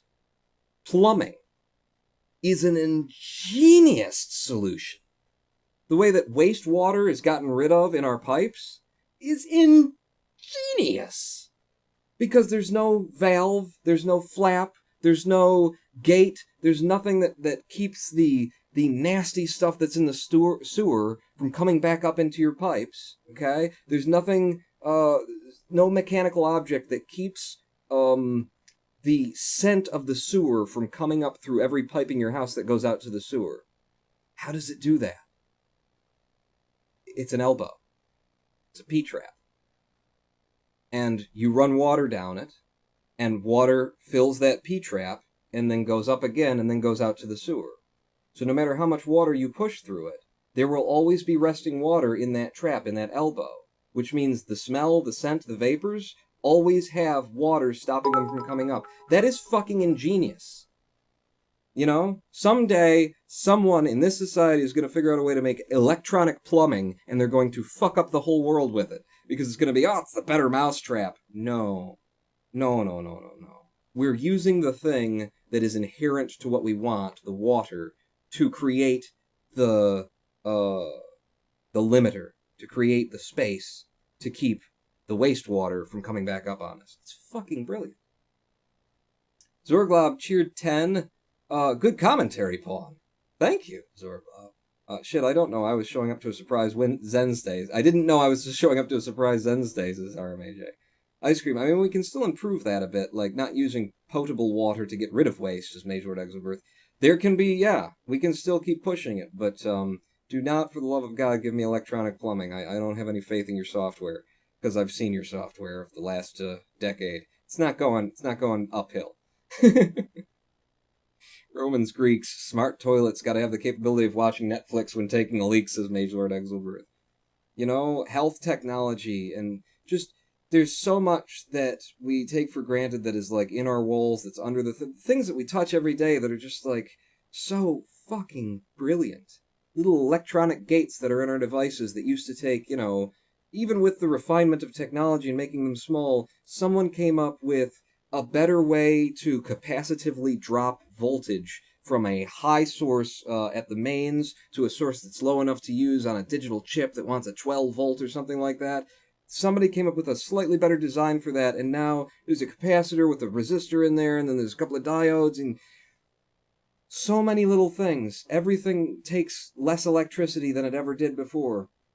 From all these little advancements that are art, and that only came about because somebody gave themselves the freedom in their life to sit down and just focus, to go down their own rabbit hole of what they were interested in, and stay down there until they came up with whatever it was that they felt they needed to come up with.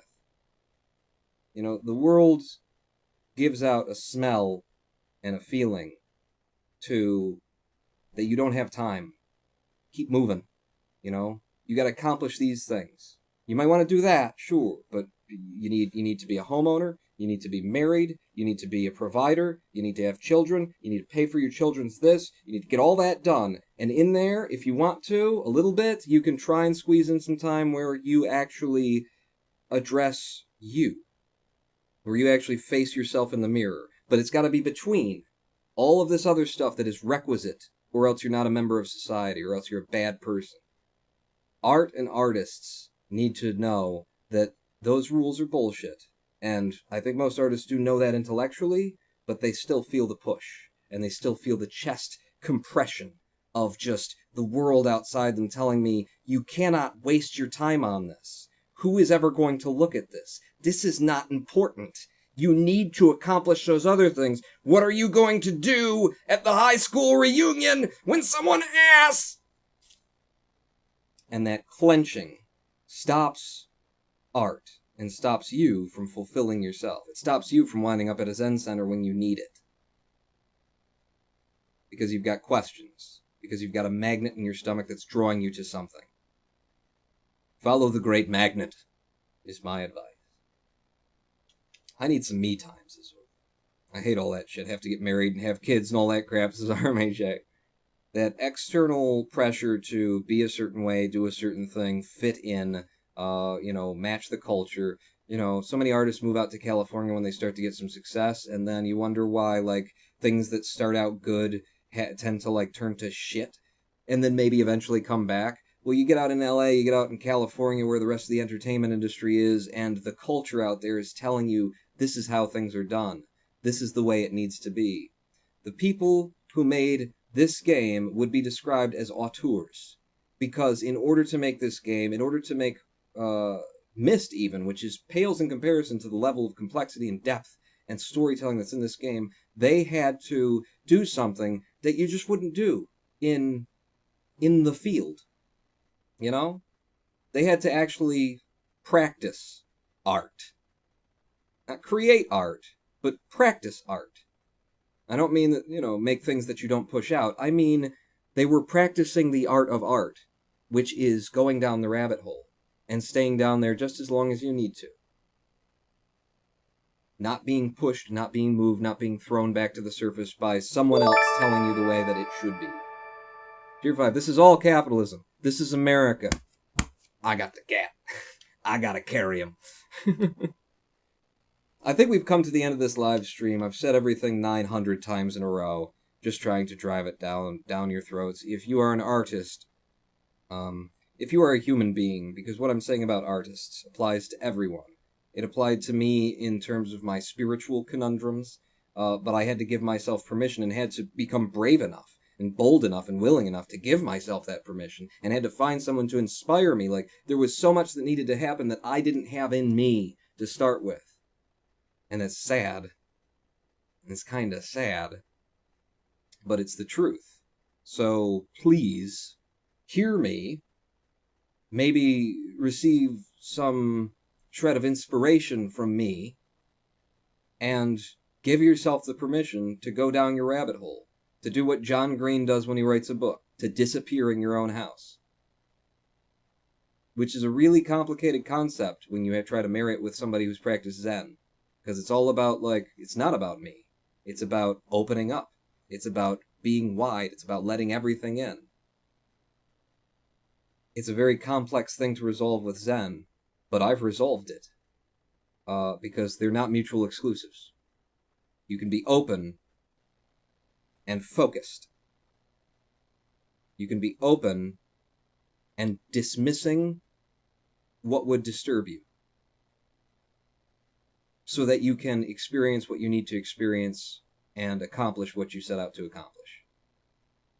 Find that happy place. Find that will to do what you kind of know that you've always wanted to do. The reason I'm sitting here right now talking about all this shit is because when I was 5-6 years old or something like that, my parents used to let me stay up late to watch comedians, and I fell in love with comedy. I fell in love with comedy, and then they let me stay up late to watch comedians. But, from the very beginning, I wanted to be some version of a funny man that people looked at and smiled and laughed.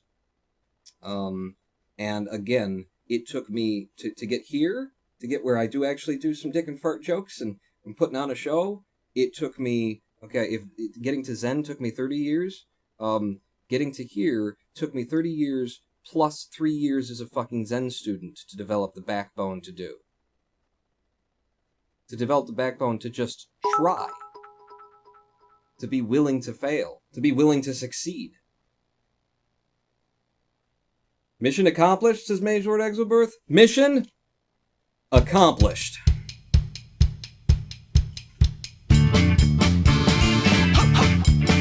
I am the Ronin Pawn! Pawn is 33, says RMAJ? Sure I am. Sure am. That's how you do that math. Yep, 30, and then to get here, 33, and then plus 3. Yeah, 33. I don't know what those extra candles were on my cake this year. Just a fire hazard, really. We beat Riven. I know what we're going to do this Sunday. Probably the next game in the Myst series. I am the Ronin Pawn. I'll see you back here Friday at 4 p.m. Eastern. Pawn out! I do that so that when I can...